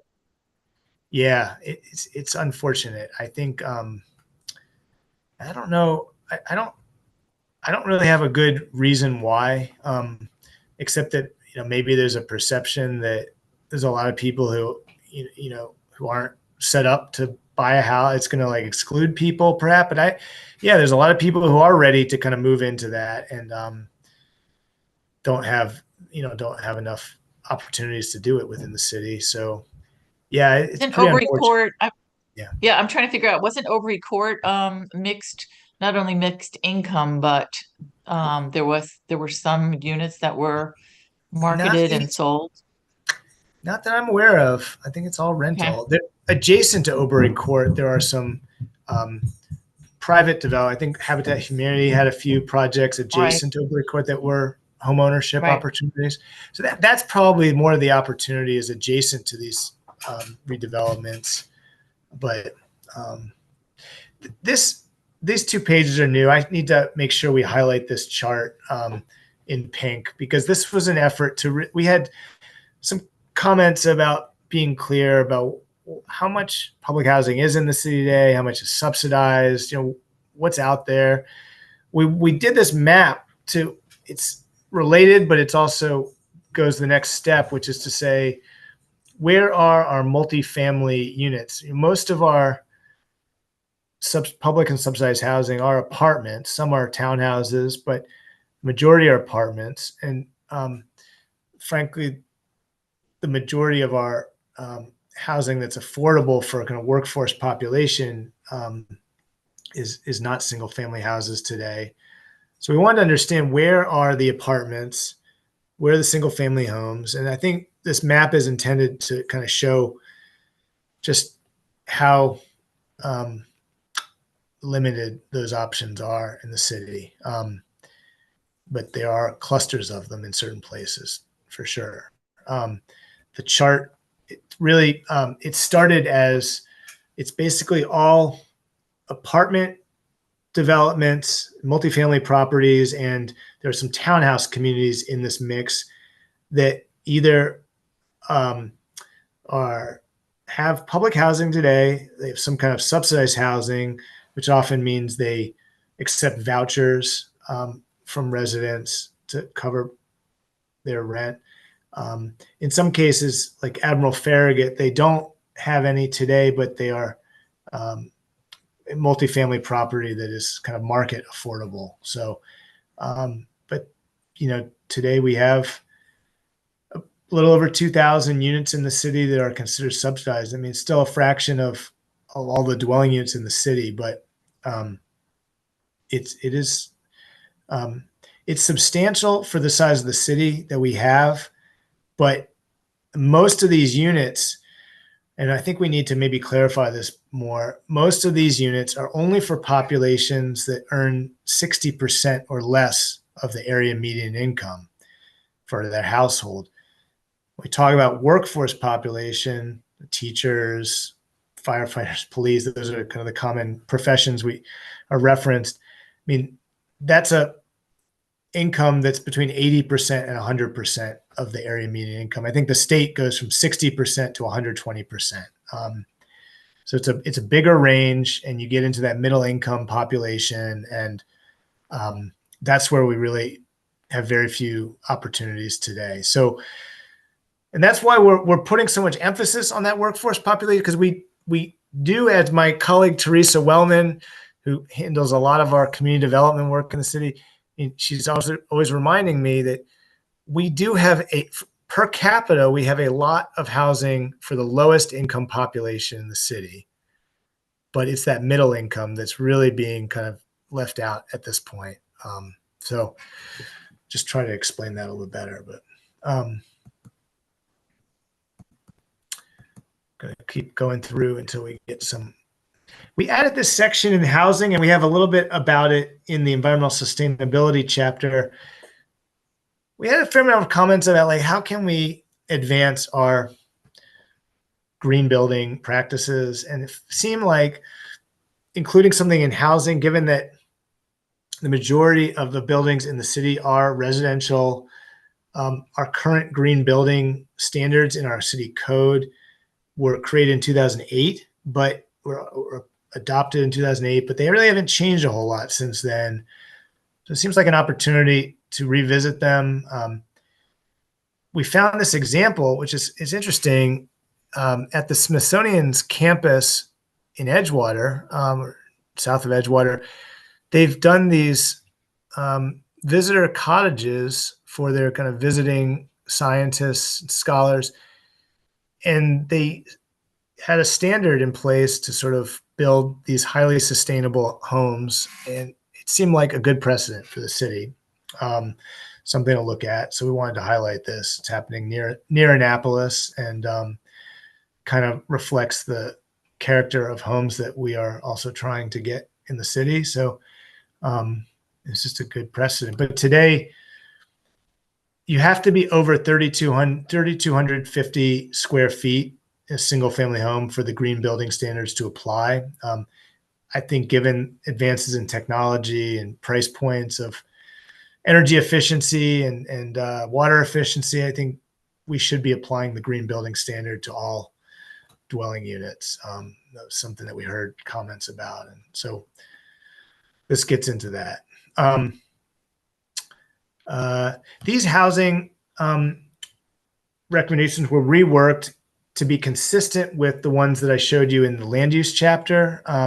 They're essentially reworking a lot of the recommendations we had previously that were very, very specific and aimed at specific residential zoning districts. And we tried to step back a little bit and acknowledge that we do need to do some more analysis, and really a lot of that will come if we do a rezoning initiative. We would be doing that analysis. So we wanted to make clear that any changes we do to our zoning for housing ultimately should make the city compliant with the Federal Fair Housing Act. And we are not compliant with that today because of the restrictiveness of our zoning code. So we wanted to be clear about that in this H1.5.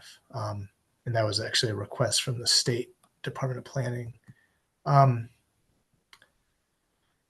These were reworked as well. We have the green building recommendation that I mentioned, and then we reworked the first, this H4.1, just talk about more of the diversity of housing types and less about specific zoning districts, but just it's really a emphasis on more diversity of housing options in the city, and potentially, architectural standards to ensure that they fit with what we have today. And that would all be with our form-based zoning code. Transportation, this is the upfront kind of preamble to transportation that was a planning commission comment, that really try to correlate transportation policy and land use policy. So we added this additional text here. A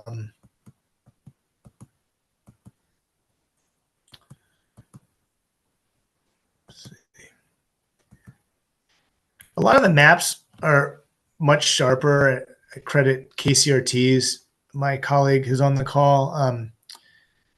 He did a lot of work to kind of update our maps and make them much sharper. Let's see. We added this. This is a request from the State Department of Planning.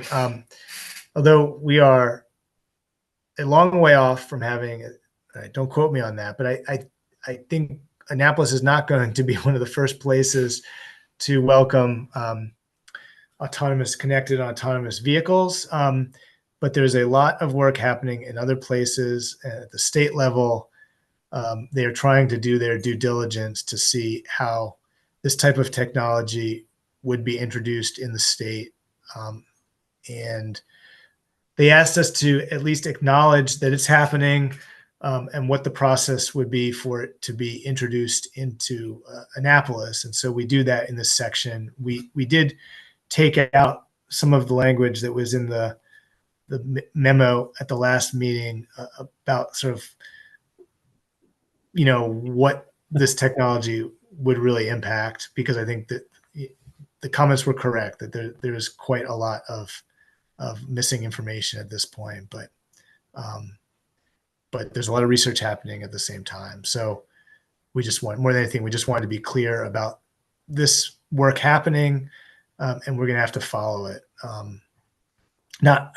Follow the research, and when the time makes sense for it to be, it's going to be a city council and staff, initiative to kind of understand the implications. But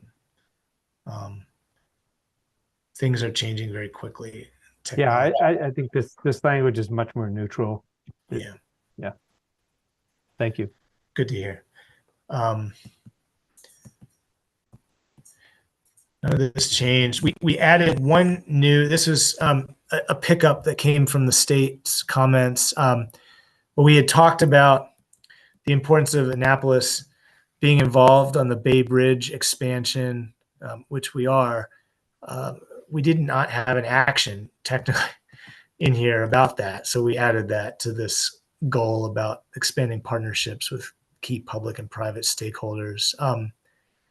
So that process is being led by the state, Toll Road Authority,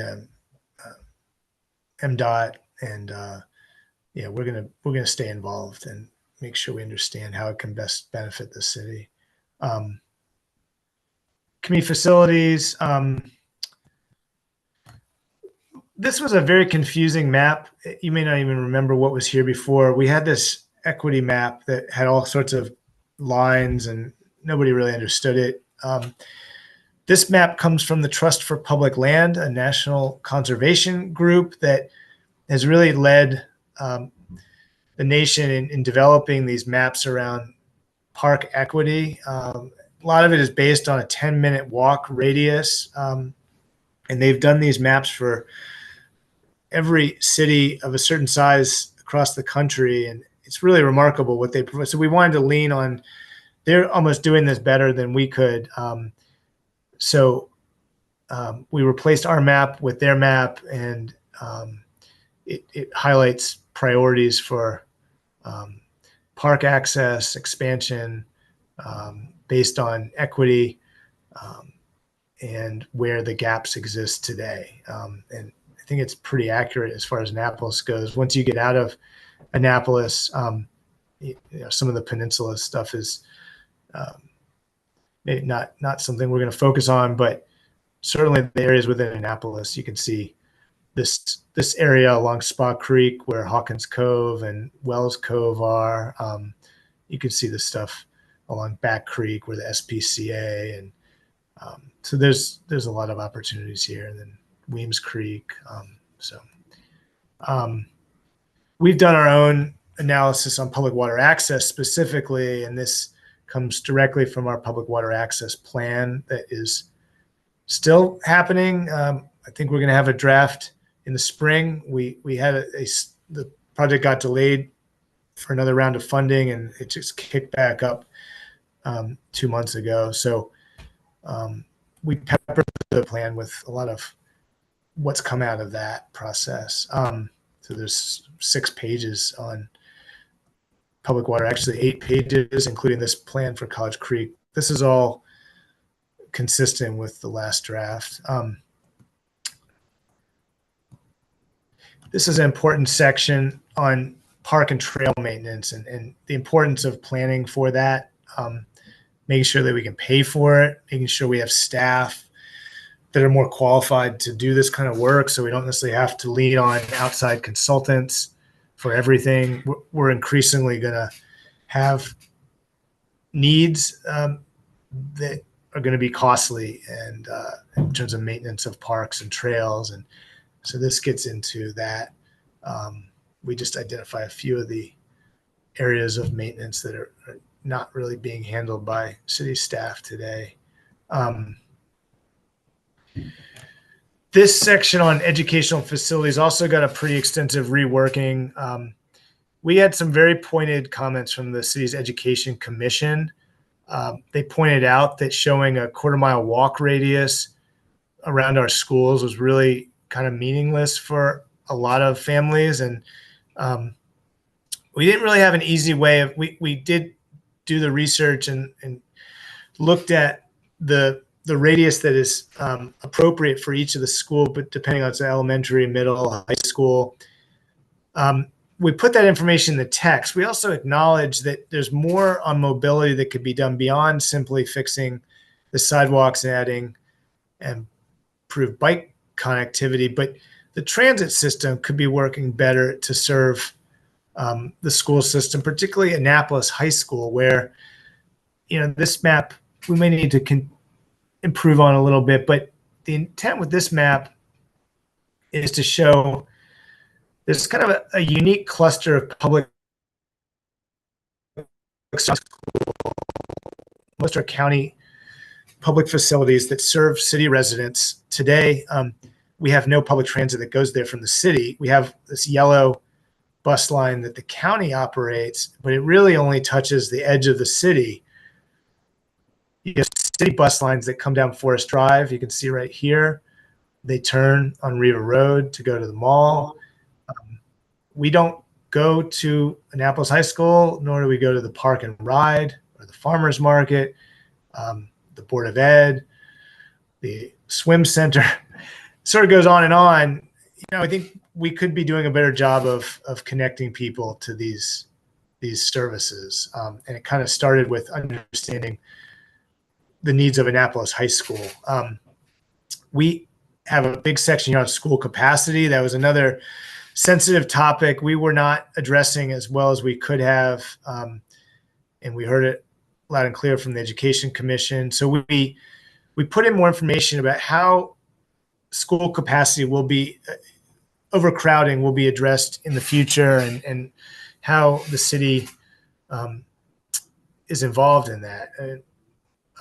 Not very much, but there are things the city can advocate for. And these maps on the left talk about the redistricting process that the county is doing right now, and they're going to be moving into the phase that includes Annapolis next year. And then it's interesting, the map on the right shows all the students from across the county who attend Annapolis High School because of its magnet programs primarily. So it should be a priority to address overcrowding at Annapolis High School. There's no question. Public safety, we added some information here about how recent policy change adopted by City Council addresses the police protection, adequate public facilities, just to bring that up to date.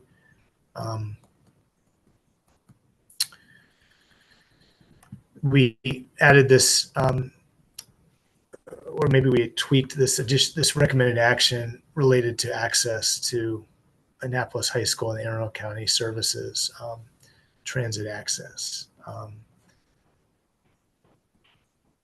Under arts, culture, and historic preservation. Oh my God, we need to change that. That's not correct. The new chapter title is Arts, Culture, and Historic Preservation. We wanted to be more clear here about the need for diversity and inclusion within our arts and culture community, and just kind of acknowledge that it was sort of implied in a lot of the focuses of this, but we wanted to be much more clear up front in this existing conditions section.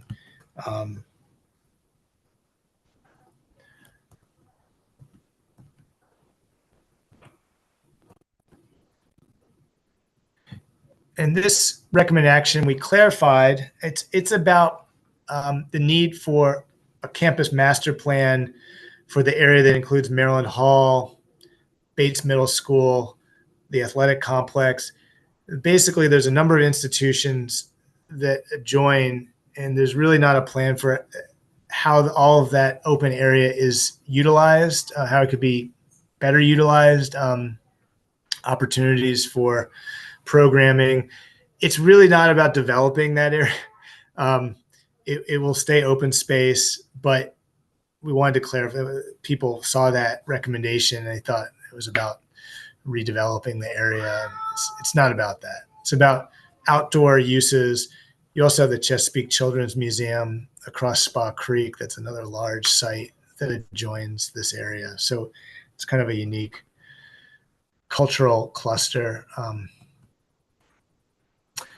All right, last two chapters of the main body of the plan. Environmental sustainability. We added a piece here about the military installation resilience review, which was a big planning effort that completed this year. We needed to be more clear about, and that was a comment from the State Department of Planning, and that resulted in one new recommended action. I picked up in this paragraph here. We still had a couple of references to our previous tree canopy goal that we're going to correct. It still says 45%. That is now 50%. We improved on this map. We added a new section on environmental justice. Another something that was kind of implied in all of this discussion about equity, but we had comments that were on point, that we need to be much more clear about the environmental justice goals of the plan. And in Annapolis, a lot of it is around water access today. We don't necessarily have large polluting industries that other places do, but we could be doing far more to connect people to the waterfront. Hawkins Cove, prime example. That's why we put that environmental justice piece there. And I'd like to add trees too, because I was at a conference today where they talked a lot about how redlining has really, the long-term impacts of it are still felt, especially with respect to trees and where trees go in our city and how they're maintained. So I'd say water access and tree access. That's a Two great important point. environmental justice. That's a great point.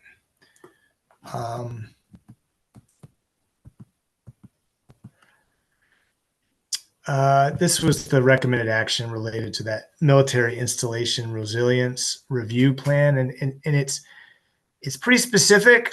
It came from the state. They basically are just saying we should be including this Naval Academy Sea Level Rise Advisory Council in any of our own emergency planning efforts around sea level rise, because that's the entity that does the planning for the naval installation.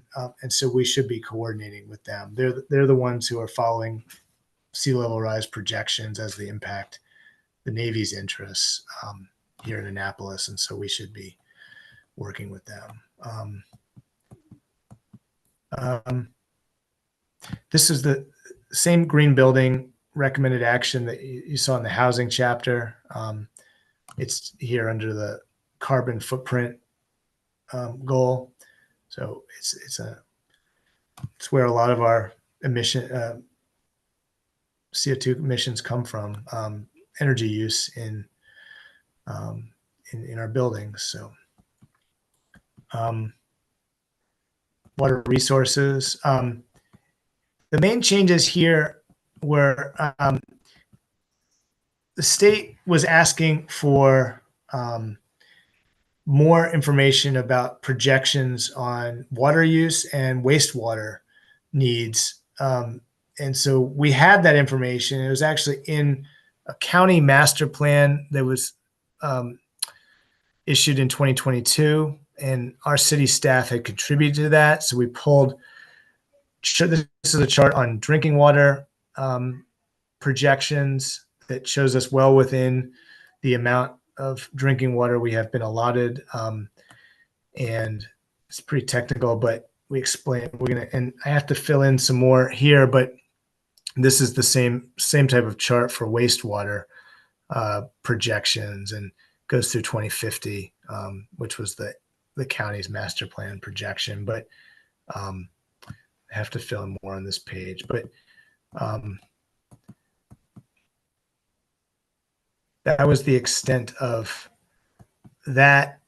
That's kind of the meat of the comprehensive, and then we get into the implementation chapters. And you've seen all of this. This section was essentially put in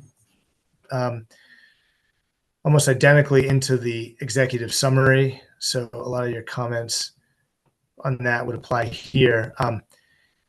For this zoning reform precedent, we did include these pages from the Kingston example that I think are very instructive on how much we can do with our own zoning code to make it more readable, and just the reliance on these charts. I mean, I'm not going to get really into the details, but it's just, and I guess it gets a little pixelated as I zoom in, but it's just remarkably clear.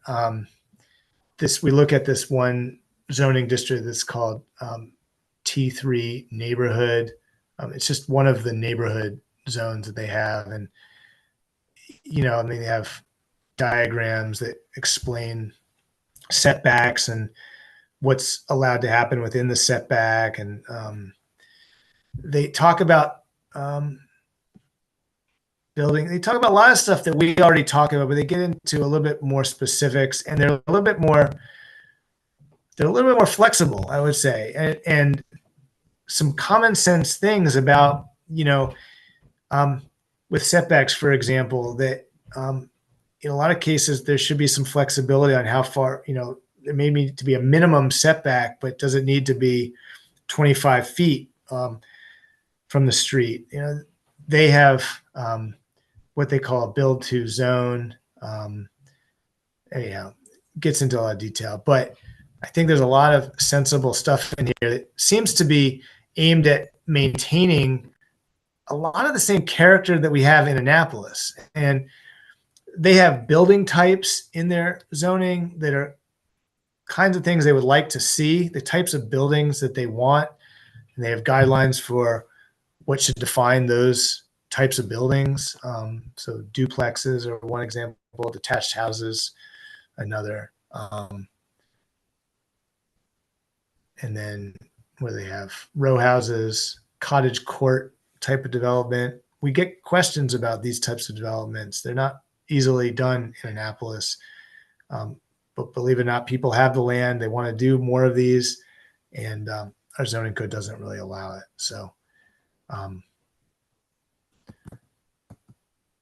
we added quite a bit more on waterfront, more than what you saw in the executive summary. I misspoke. We do have more on this topic in the full plan. We get far deeper into equitable public water access, climate change adaptation, watershed restoration, and maritime industry. And the emphasis here is on what we can be doing within our development code and other policies that could improve conditions in these areas.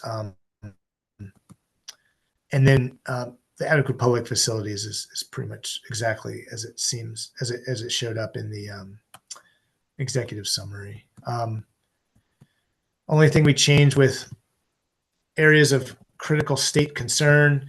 This is more about state programs that the city should be positioned to participate in for funding. And we added something about the heritage area that Annapolis fits into, because there is quite a bit of funding that comes through that entity. It includes a much larger area than Annapolis, but it's an opportunity that the city should be more involved with. So that was added.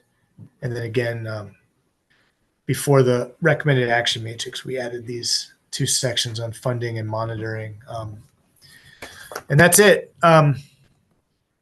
We updated, where we changed recommended actions and goals. We updated those in here as well, so you can see in pink. But that's it. I'm sure you Thanks saw for your there were a patience. couple places in the actions where they were missing some dollar signs. I'm sure you've seen those. Okay. Might have been in the transit stuff, perhaps, or things that were ADOT responsibility. I remember seeing there were a couple missing cost projections. Just want to make sure. Oh, I see. Here's one. Yeah. Thank you for pointing that out. This will be part of our proofing, so I'm going to make a note of that. Yeah, there it is, the 1516. Yeah. I have a quick question, Eric. Do you think it's worth adding the fact that Annapolis may be the gateway for a new national park. It's, the legislation that Van Hollen and Sarbanes have Mhm. been working on. So that may be something because it's just related to our expanding park system. No, we absolutely should have that in here. I believe we do, but I need to double check.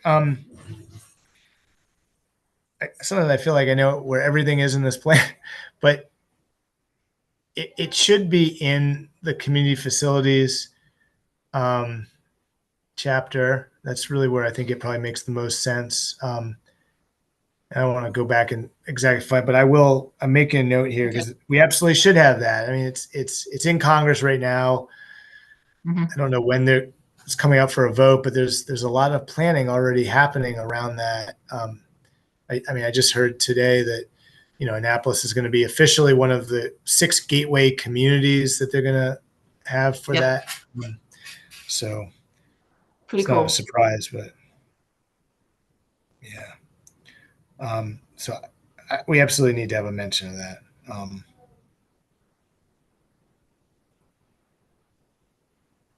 I'm pretty sure we do, but I will double check.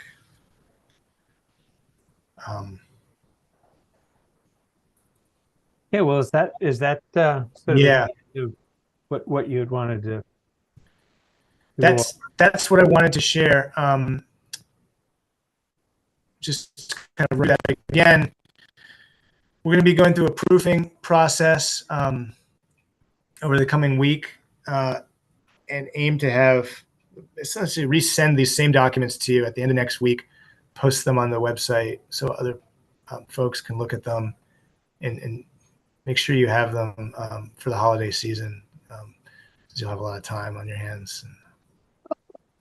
Yeah. So, well, thanks, Eric. That was extremely comprehensive and really gets it all in front of us. So I appreciate that.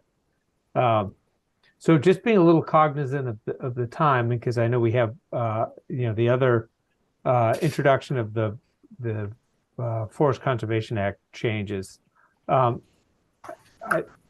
Maybe we can just have a quick round robin here on where where we think we are on the comp plan and where getting to a recommendation that it was my anticipation that we could get something drafted between now and the next meeting in January for a vote. But I just wanted to make a couple of comments on possible strategies for where we could go with the recommendation, and I'd be curious where other folks are on it too.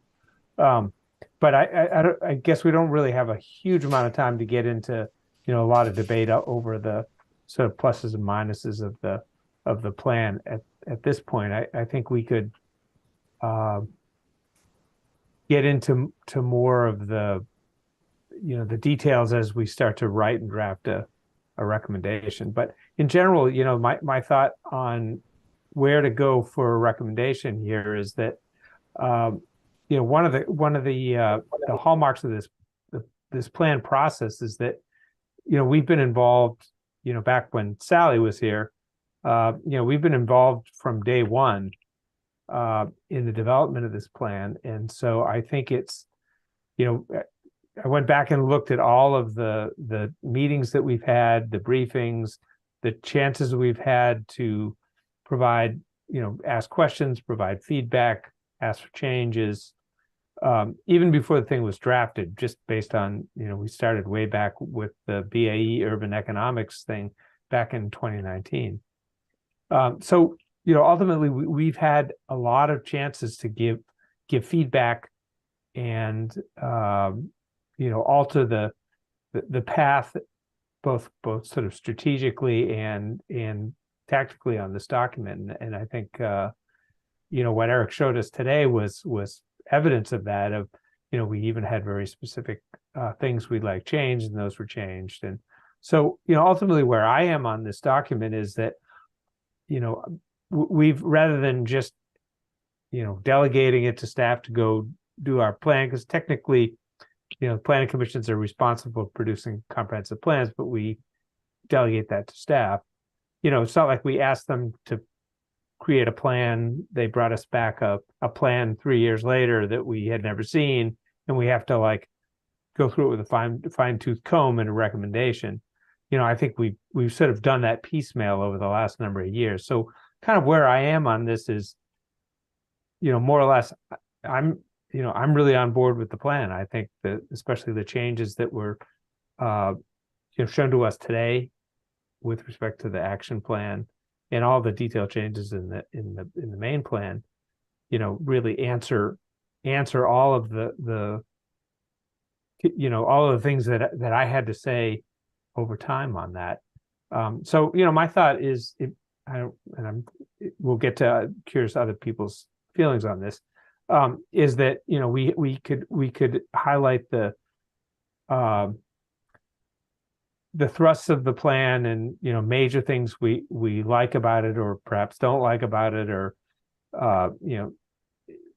reasons that we think it's good or reasons we think it's not good, however we come down on that. Obviously there's most things in here I would have no problems recommending, but I don't think we have to belabor every little nitty-gritty detail in a write-up, and that we could sort of hit it at top level because we've already given our input over these years. So that's my thought, and we could do that in I hate to specify a number of pages, but it doesn't have to be a 20-page write-up. It can be some much less number of pages that sort of hit those highlights. So that would be my plan, to draft something like that and get a good draft of that, iterated between all of us between now and January, and perhaps we could even have something finalized enough to vote on in January. So that's kind of my thoughts, and I'm curious where the other folks are. I'm just looking at who's on my screen here, and we'll sort of go around. So Diane, you're next to me. Curious where you are on this. Yep. I have to admit, but I just got the updates and I was in an all-day conference and I had something last night, so I haven't been able to look at all of the changes that were made, and Eric got to us recently. So I feel more comfortable just going through that before I write up my comments. But I think, I could do it by January. Or were you talking about writing it up for all of us? Or are we individually writing it up and you're going to combine it? So I was going to offer to take a stab at a draft of a recommendation based on, the things that I received from you folks in the past. I think it was a month ago or so.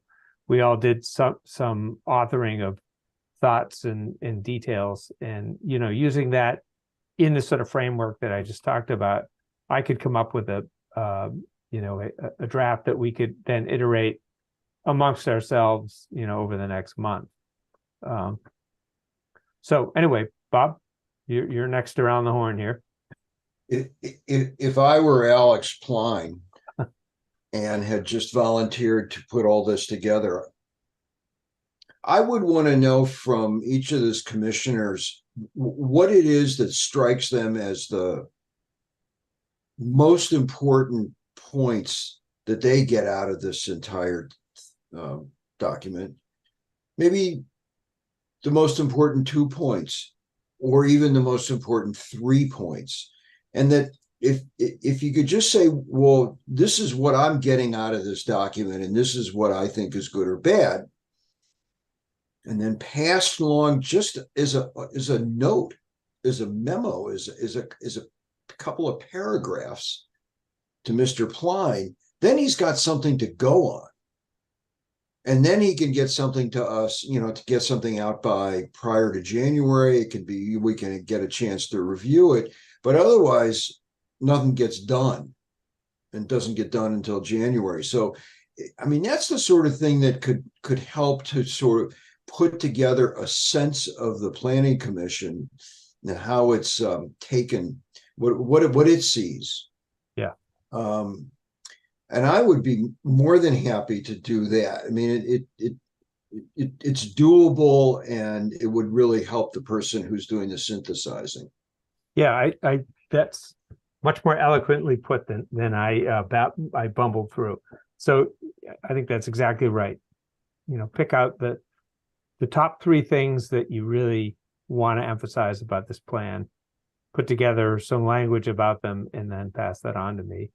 And that will make, I think, for a good amount of meat talking about the highlights of the plan. So thank you, Bob. Mr. Riley, have you had a chance to? Yeah. I mean, look, guys, Reactions? since I put so much into this plan up to this point, I really feel like my opinion matters at this stage. But no, I'm very impressed by obviously what's been a very long process. Having been through a lot of strategic planning and of my own for businesses I've owned or been a part of. I was executive director of a nonprofit. I've kind of been on many sides of these things. It's not easy to get it all, and there's a lot in here. So I'm still kind of unpacking things from the very short executive summary. Eric has managed to somehow extract from 400 pages down to 65 or what have you. No, I've been looking at this for a few weeks. I was able to pick Alex's brain a little bit, Bob's brain a little bit. I like what Bob's suggesting because it kind of helps me. I think I could lend a little bit of, I guess, guidance or help, but take it with a grain of salt. I haven't been part of the process. Everybody here knows a lot more about it, but sometimes some fresh eyes on a plan. Yeah. Can be of help. So I like Bob's suggestion of just kind of distilling down to maybe 2 or 3 or 4 things that pop out to me that I would share with our group and allow Alex to decide what ultimately goes into the opinion. So yeah, I mean, I think you're coming at it without the history or the baggage. Actually, I look at that as a plus, because you come at it fresh and are not sort of maybe blinded by having sort of seen the sausage being made. It just says what it says to you, you know, for the first time. So I definitely appreciate that perspective. So yeah, thank you. I mean, I think if you guys could get that to me, especially like in the next week or so, Yes. that would give me a chance to get this together and then get it back to everybody, and then we can, you know, iterate from there and have a decent product by January, without having to sit under the Christmas tree or whatever else with our laptops. So. And Eric, your goal is to get a decision from us on January 4th. That would be ideal. Well, you know, you've really come through on your end with getting things done and getting them done on time and getting them done superbly well. Maybe we can reach your standard. Go for it. Give him a 135-page summary. I believe in you. I think it's, by the way, I think that what you've added, I know it keeps adding and adding and adding, but what I think what you've added, much of it, 80%, so what is really punchy. I mean, it's what needed to be added in a lot of circumstances. I think as you went further along, you became more pointed in your conclusions and things. So anyway, I think it's pretty cooked. Yeah, it's pretty cooked. We should be able to respond to this thing. Definitely. Okay. Good. All right, we got a whole nother piece of legislation to do, man.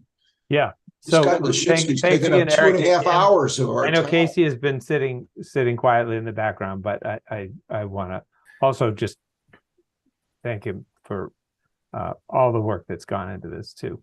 It's excellent. Yeah. It's okay. really... So the other item tonight is new business, and it's consideration of 2623, an ordinance amending the forest conservation regulations in Title 21 of the City Code. So this was put on the agenda too late to advertise it for public hearing. but the idea was just to introduce it to us so we had a chance to get it into the forefront of our minds and learn about it. And at the next meeting, we will open a public hearing for it and then go from there. So at this point, I guess, Eric, are you going to walk through this, or is that? Yeah, I could do that. I mean, I know the you wanna alderman. tag team with Alderman Savage, since he's sort of the expert on.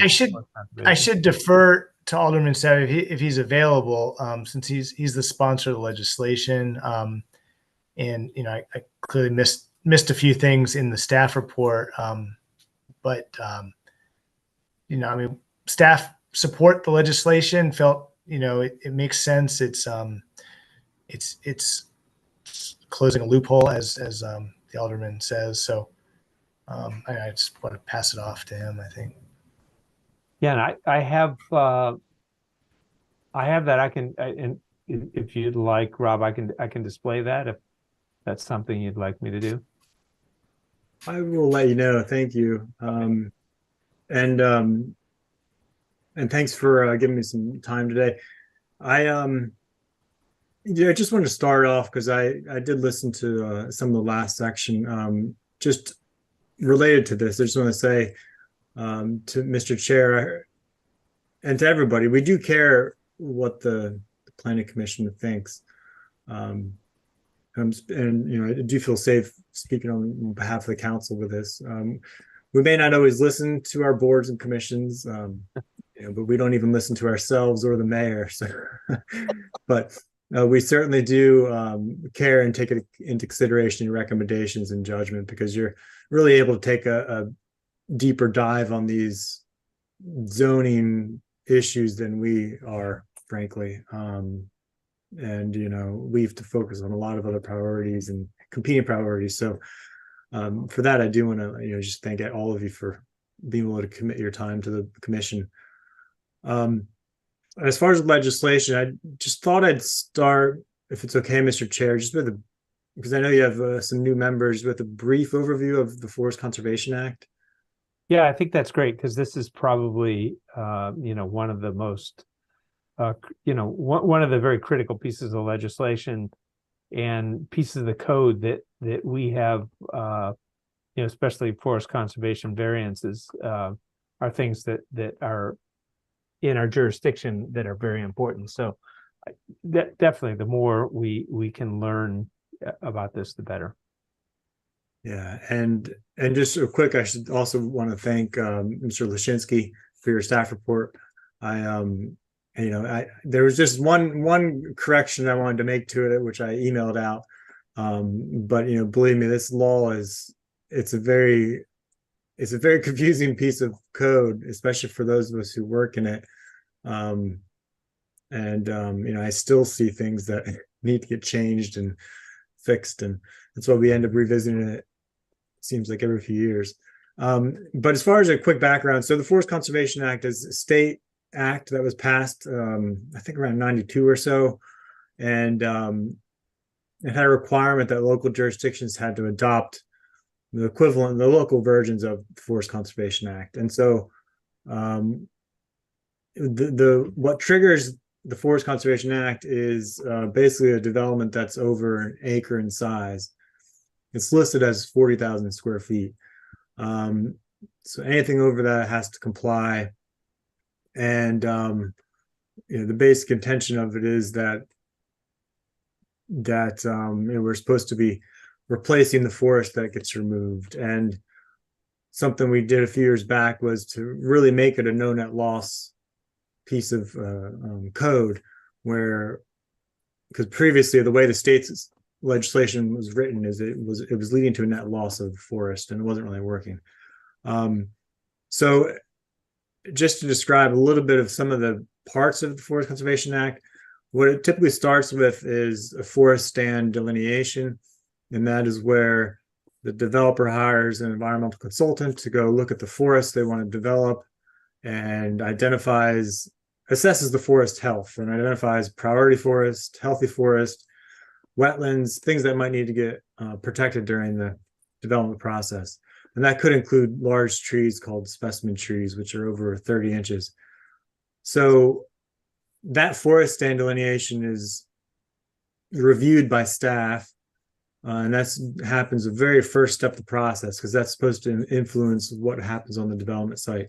So the next part of that is the preliminary forest conservation plan. And the forest conservation plan, you take into consideration all the important forests that was identified in the delineation, and the conservation plan shows, does what it says. It conserves the forest, the priority forest that you just identified, and really how it's going to get protected during the development process, but also after development.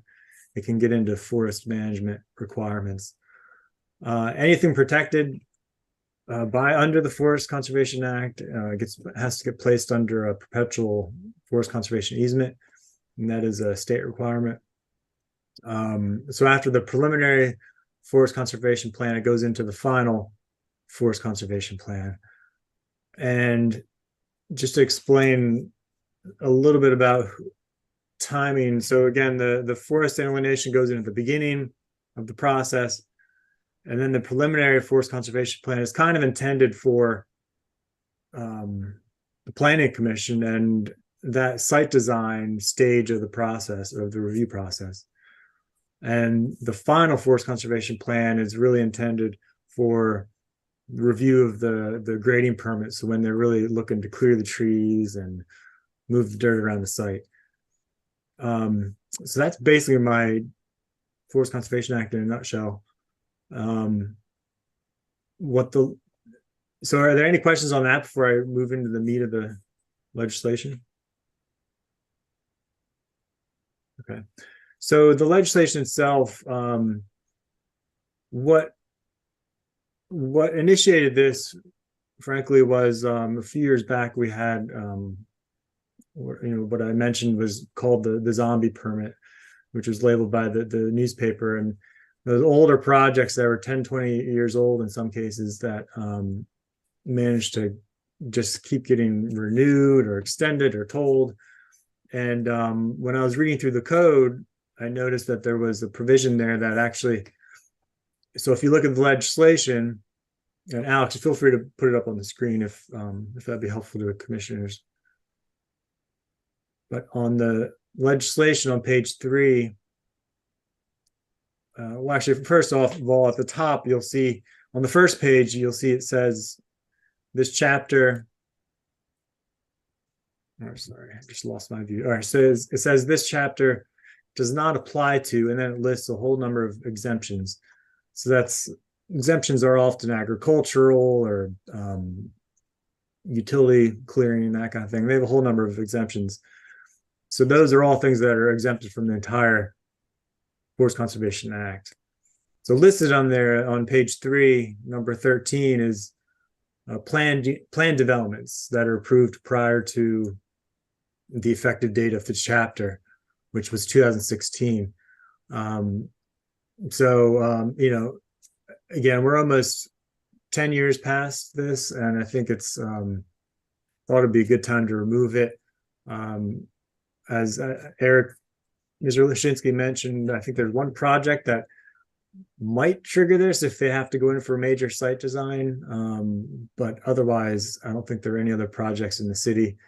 But I just don't like lingering loopholes like this. Is that Rocky Gorge? Excuse me, but is that Rocky Gorge? That's what I would have assumed, yeah. Yes, I totally agree. That project should not be allowed to go forward according to those very old plans, including forest conservation plans, whatever's left. Okay, I completely agree. If that's the project, you're on the right track here. I'm assuming, Mr. Lashinsky, I don't know, can you confirm? I think that is the project. Yeah, it's the only one. Yeah. And so that's the first part of it. And then if you go to page 4 and 5, what my intention with this, you'll see my additions in the red text, is to require that when there's any kind of appeal, that there's a stay on the on the forest clearing until the appeal is settled. And, as I mentioned in the email, that's because, once a forest is removed, especially these older forests, it takes generations to regrow it. And so it's really, from environmental perspective, crucial that forest clearing gets stayed. And so this just makes it a requirement that if something's going to our own city board, like the Board of Appeals, that there has to be a stay on clearing. And then the second part of it is that if it gets appealed to beyond that to the state, that it's kind of up to the department's discretion. So that's the one difference. Instead of making it a shall, I kind of thought I'd leave it up to the department because it's a state appeal and there might be other circumstances.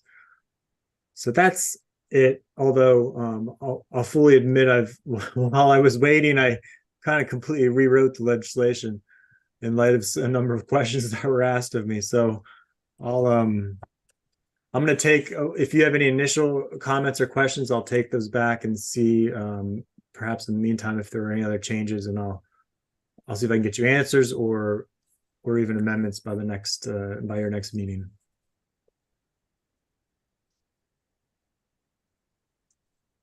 I was just sort of curious more about the shall and may delineation between the two types of appeals. Just sort of what if you had specific rationale about that was the only question that I had. I think I just I don't know. I mean, I could go either way. I guess my initial thoughts were like, well, I wasn't quite sure if it was appropriate because it's a state appeal, but the same issue really stands as far as not being able to replace the forest. So that is something I certainly may consider changing. Oh, I wouldn't. I think that's one of the most important points of this so far. I absolutely would not change it to May. And if they're going to take an appeal, speed it up. Yeah. Don't take a year and a half to appeal these things. So I would definitely leave that in. I can't see any reason why you want to make it discretionary. Puts too much pressure on the head of the department. Yeah. Oh, I agree. Okay. Okay. Okay. Anything else, Mr. Klein? No, not for me. I have a couple of thoughts. I want to go to the first sentence in that general provisions. A preliminary forest conservation plan cannot be appealed.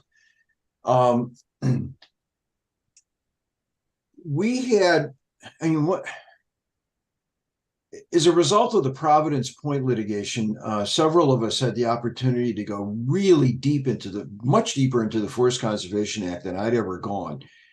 And one of the things that obviously jumps out is that the preliminary forest conservation plan is the important plan. That in everybody's experience, there are very few changes between the preliminary plan and the final plan.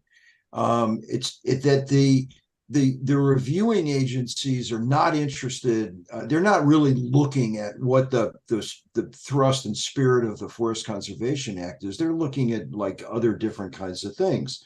And that when the application comes in, it includes the preliminary plan. And that's the important plan.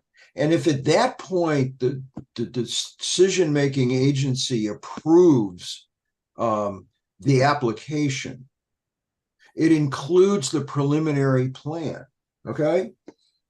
And if there's going to be an appeal from that final judgment, and that's where the appeal is taken from the Planning Commission, or I guess in some cases the Board of Appeals, then the appealability of the Forest Conservation Plan as it stands at that moment, it's called preliminary, but in actual fact they're not really changed, then it should be appealable.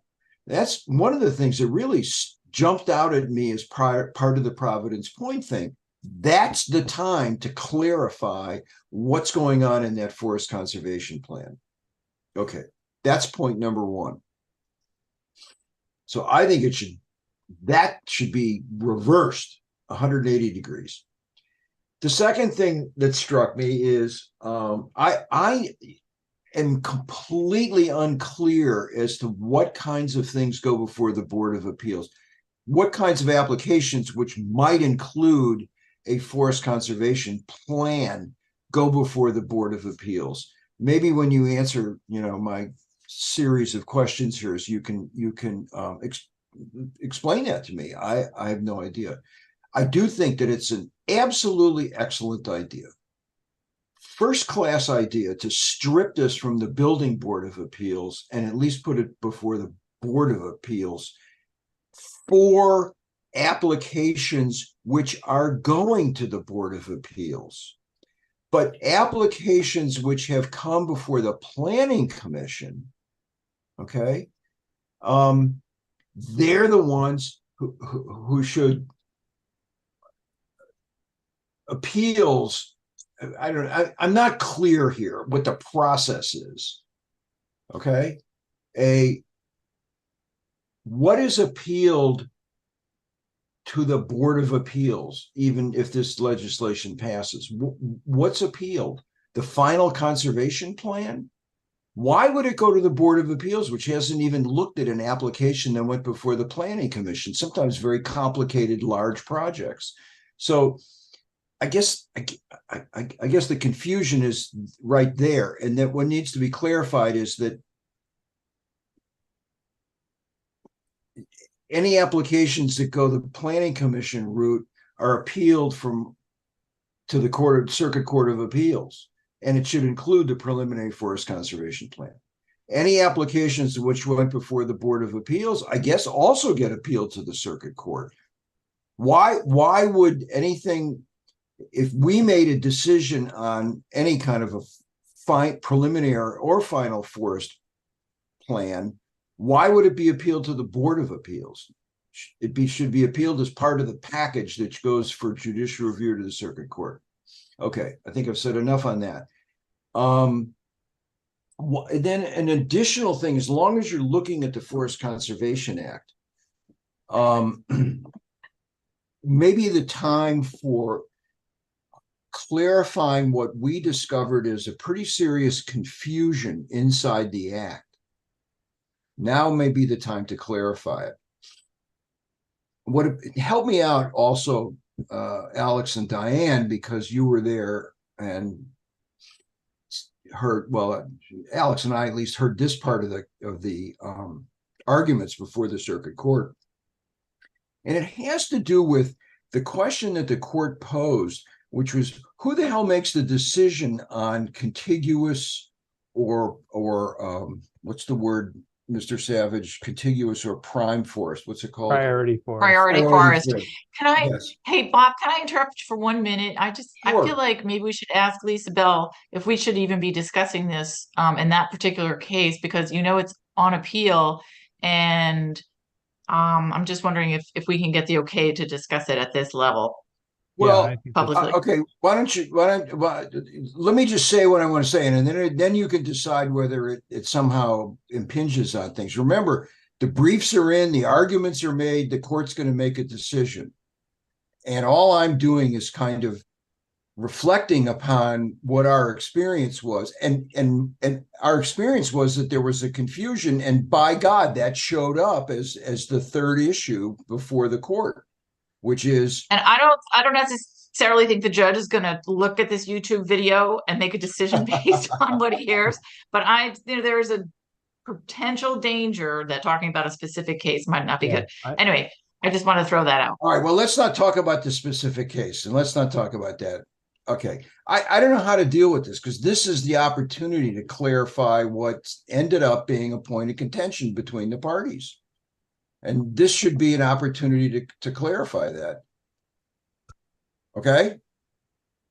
And you don't even know what I was going to say and what the confusion was about. So we're no further down the path than we were. So Mr. Savage, Yeah, so give me a call. And we won't talk about it. I mean, okay. what can I say? This is like, I don't think we're treading on a thin ice at all, but okay. So I think I've said my piece about what's before us. And I think there's some good points here. I mean, I think you're absolutely right about a few things. But I think we should clarify this appealability. Remember, the preliminary plan is the important plan. That's the important one. And that's the one that's part of the package. Okay. So I think that language needs to be changed. Yeah, this is confusing. Okay, good. All right. Yeah. Enough said. So, Mr. Savage, is this your intention sort of to make some more changes to this before we talk about it more, or? My intention at this point is, and I think if it wasn't for your meeting, and I wouldn't have made these changes, but I think it's definitely going to be for the best because it's got me thinking about it more. May I respond to Mr. Waldman? Yeah, sure. So I think you're absolutely right as far as the preliminary forest conservation plan. It is the most important one. I think that's why it requires a public hearing just for that, or a comment period, I forget what it's called, for that particular plan. And it also states if it changes through the process that there has to be another round of, or posted for public review and comment. So I think that really implies the importance and indicates the importance, because you're right. The final plan, it is too late. It's really mostly because it does change over time. But again, that's mostly for the post during construction and afterwards. But I also agree with you that I think it should be appealable because of its importance. So that is one of the changes that I worked into the amendments to this. Now, the one question I do have, though, is like I don't know. I know we used to have more projects going to the Board of Appeals for approval, but I think they all go to the Planning Commission now, right? The Board of Appeals is only hearing actual appeals or special exceptions. Is that right? They hear zoning variations. What we're hearing, it may help. What we're hearing are major site designs and planned developments. Right. Okay. It's hard for me to imagine a variance or a special exception, which goes, they're usually much smaller, which goes before the Board of Appeals. A phone call to Bob Gallagher might answer that question. Okay. Now, if I get clarification, Mr. Waldman, just on, so are you saying that you think that when the Planning Commission gives approval to a site design, you're saying that you think it should be appealed directly to the state and not to the Board of Appeals, our Board of Appeals? It's not appealed to the Board of Appeals. Yeah, it goes to the circuit court. We're any appeals from final judgments that we make, and with respect to applications, they're called final judgments, are appealed to the circuit court. Yeah, we eliminated the step that went to the Board of Appeals, about 10 long years time ago. ago. Yeah. And I think that appeals from their decisions also go directly to the circuit court. Yes. Okay. That's right. Okay. So we don't go to the Board of Appeals is not our board of, I don't know. The language is a little confusing, but no, we don't, nothing we decide goes before them. Okay. Well, I guess the question, but do you think it should? I mean, because personally, the way I see it is that the Board of Appeals is kind of the more friendly, not in terms of decision, but it's your local community appeals board, just like your board. And so that, to me, is kind of the first. No, it's much easier for a resident to appeal to that body than it is to go all the way to the state. Well, no, they're not set up really to deal with planned developments and major site designs. Let's put it that way. And they're the same as us. They're the community, just the community review board, so to speak. Okay. Okay. And we're both considered as good part of the administrative agency decision-making process. No, I don't know. It should not get diverted to go to them. It's not like the county. Okay. Okay. Where And then they the only Board of Appeals is a bit of a misnomer. yes. But it's an Right. appeal from department decisions. Yeah. We deny your special exception. And so therefore you can go to the Board of Appeals and say, yeah, you should give it to me. Or a And, variance, or whatever. because I think they are listed here. If somebody wants a variance to the Forest Conservation Act, they have to go to that board. No, you don't want that. You want it as part of a package of the entire application.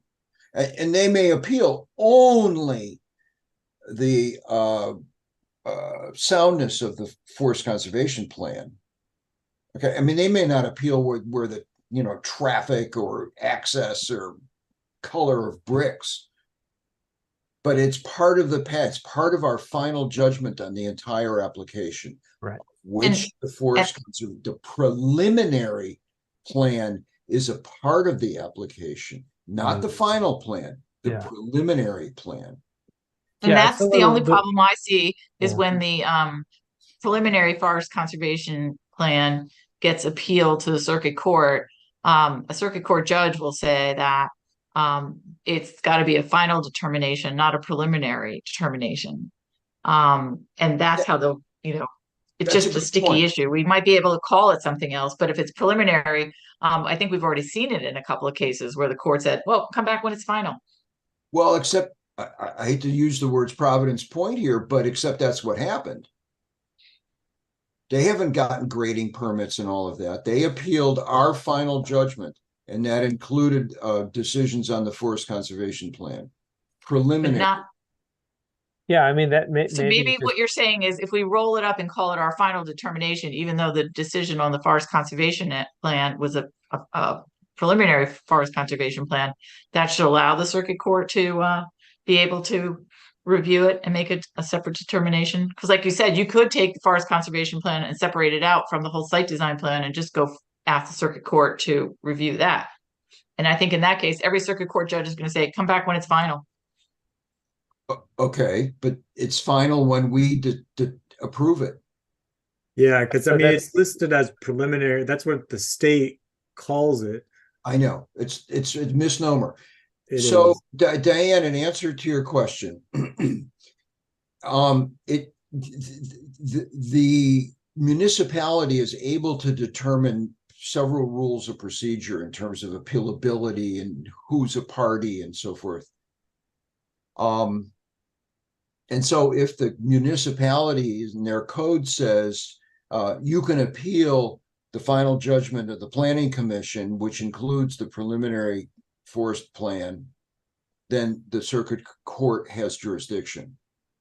It's not a matter of them saying, you mean you may say that it's not moot, not right for adjudication. That's your concern. I think that's worth that's a question that's worth a phone call to Trip Fulton. He might be Or able to. Lisa Bell, who's on the call, I think. She was on the call a minute ago or when we last looked. Well, we could call. I am on the call. Thank you. We could, if Thought we you were were there. concerned about that, but Mr. Savage is in a different position. He can talk to the Office of Law. Okay. Well, my other question with that, Yeah. Mr. Waldman, would be, Yeah. so I understand what you're saying as far as the preliminary forest conservation plan as part of the overall application that would be appealed to the state, not our To Board the of circuit Appeals. court, to the circuit court. To the right. circuit court, I mean, yeah. But I guess the one, as I was rewriting this tonight, some of it,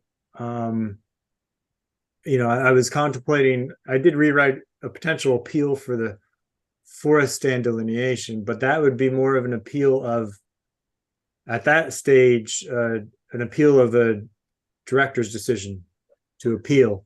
And I think those appeals go to the Board of Appeals. Yeah, why it shouldn't if it's going to be a planning commission application, it should, if there, whatever, it should stay in that track. Now, Well, my issue with that is forest stand delineations. They happen the first thing. So if you get that wrong, and we've had an instance where a developer got that wrong and the city got it wrong. And so why wait to the very end, not necessarily the very end, but middle of the process, right, to planning commission to appeal it when you could nip it in the bud at the very beginning and say, nope, staff made a mistake. This needs to get corrected, and figure out what body could do that. I don't have an answer to that off the top of my head. I mean, my instinct is that it's so early in the process, it's a matter of data gathering. It's a very technical thing. And so that somehow my gut tells me it should stay within the department. It's the department approval. And then later, as part of the big, mishmash of the entire application and the entire forest plan, somebody who knows what they're doing, citizens, and then it'll push the whole, it just, my gut tells me that it's not, we're not in a position, maybe, I don't know, my gut tells me it's a departmental decision. Not really for us yet. No, I agree. It's not cooked. I guess what I'll have to figure out is where would those appeals go? An appeal of the forest stand delineation and objection to it. Yeah. It should be when the application comes up, including the preliminary conservation plan. That's the time when the objector should lodge their objection to us and say, look, it's wrong from the beginning. And then we may say, go back to the beginning. Excuse me, I hate to interrupt, but it might be helpful if we could take a look at the statute and get back with a council member separately from the hearing. We don't want to bog down the hearing so that we can move forward, particularly with discussions about Providence Point. All right. Since it's pending. Providence Point's off the plate, but it's a very complicated act. And this is just a very small part of it. And Mr. Savage wants to spend some time and listen to our preliminary comments and maybe come back to us when the formal hearing starts in January with some rewrites, which is fine, which is exactly the way the process is supposed to work. And Mr. Waldman, you'd have one other question I didn't get to. Yes. Who makes the decision on contiguous or priority forests? Do you want me to answer that now, or do you want me to answer that when we speak? Well, everybody says we're on thin ice with that. Yeah, why don't we just take if you're timing on this, review the law. Mr. Judge Crook said that he would have something by January 15th. Okay, and we can have a full discussion on that particular issue. Yeah, if that's the way people feel, if they're getting, there's a Yiddish word for it, spilkus. Okay, if that's okay. Yeah, of course, whatever the commission wants. Yeah. Well, if you're not in a real hurry, you've got to rewrite some of this, and we'll have more discussion, and it might become a part of our docket over a couple of meetings. Okay. Okay. Yeah. Thanks, Robert, Mr. Savage, for doing this work. Yeah, well, you're welcome. Yeah, Thank you. And I appreciate the comments. I will take those to heart and revise my revisions and try to get something to you before you're hopefully within the next 2 weeks or so. So like I said, we're just having a discussion about this. Yeah. So we didn't open a public hearing yet. So I think it's better to let it bake fully before coming back, because once you start the public hearing, it just we get a little bit more bogged down in process. So I think it's better to let it sit and get some other opinions and make some more, have you make some more changes and think more about it, perhaps. And I don't, it's really your call whether you amend what's I guess this has been accepted on first reader already, so whether you pull it and rewrite it or amend it. I mean, that's your process, but anyway, so you Yeah. at least had our preliminary comments. Yeah, sounds good. That's fine. I'm a lot more patient than I used to be. So thank you. All righty. Well, thanks for going over this with us. We appreciate it. Okay, so I think that brings us to the end of the agenda. And we're a little past our 10 o'clock, but appreciate everybody sticking with us, especially through the comp plan piece, which was a big part of the meeting tonight. So at this point, I'll entertain a motion to adjourn. So moved. All right, second. Second, Riley, are you done? I'm still here, brother. You ready to second it? Go home? You I did. did. All I right. second. All in favor? I am home. Aye. Aye. Very All right. good. Thank you all.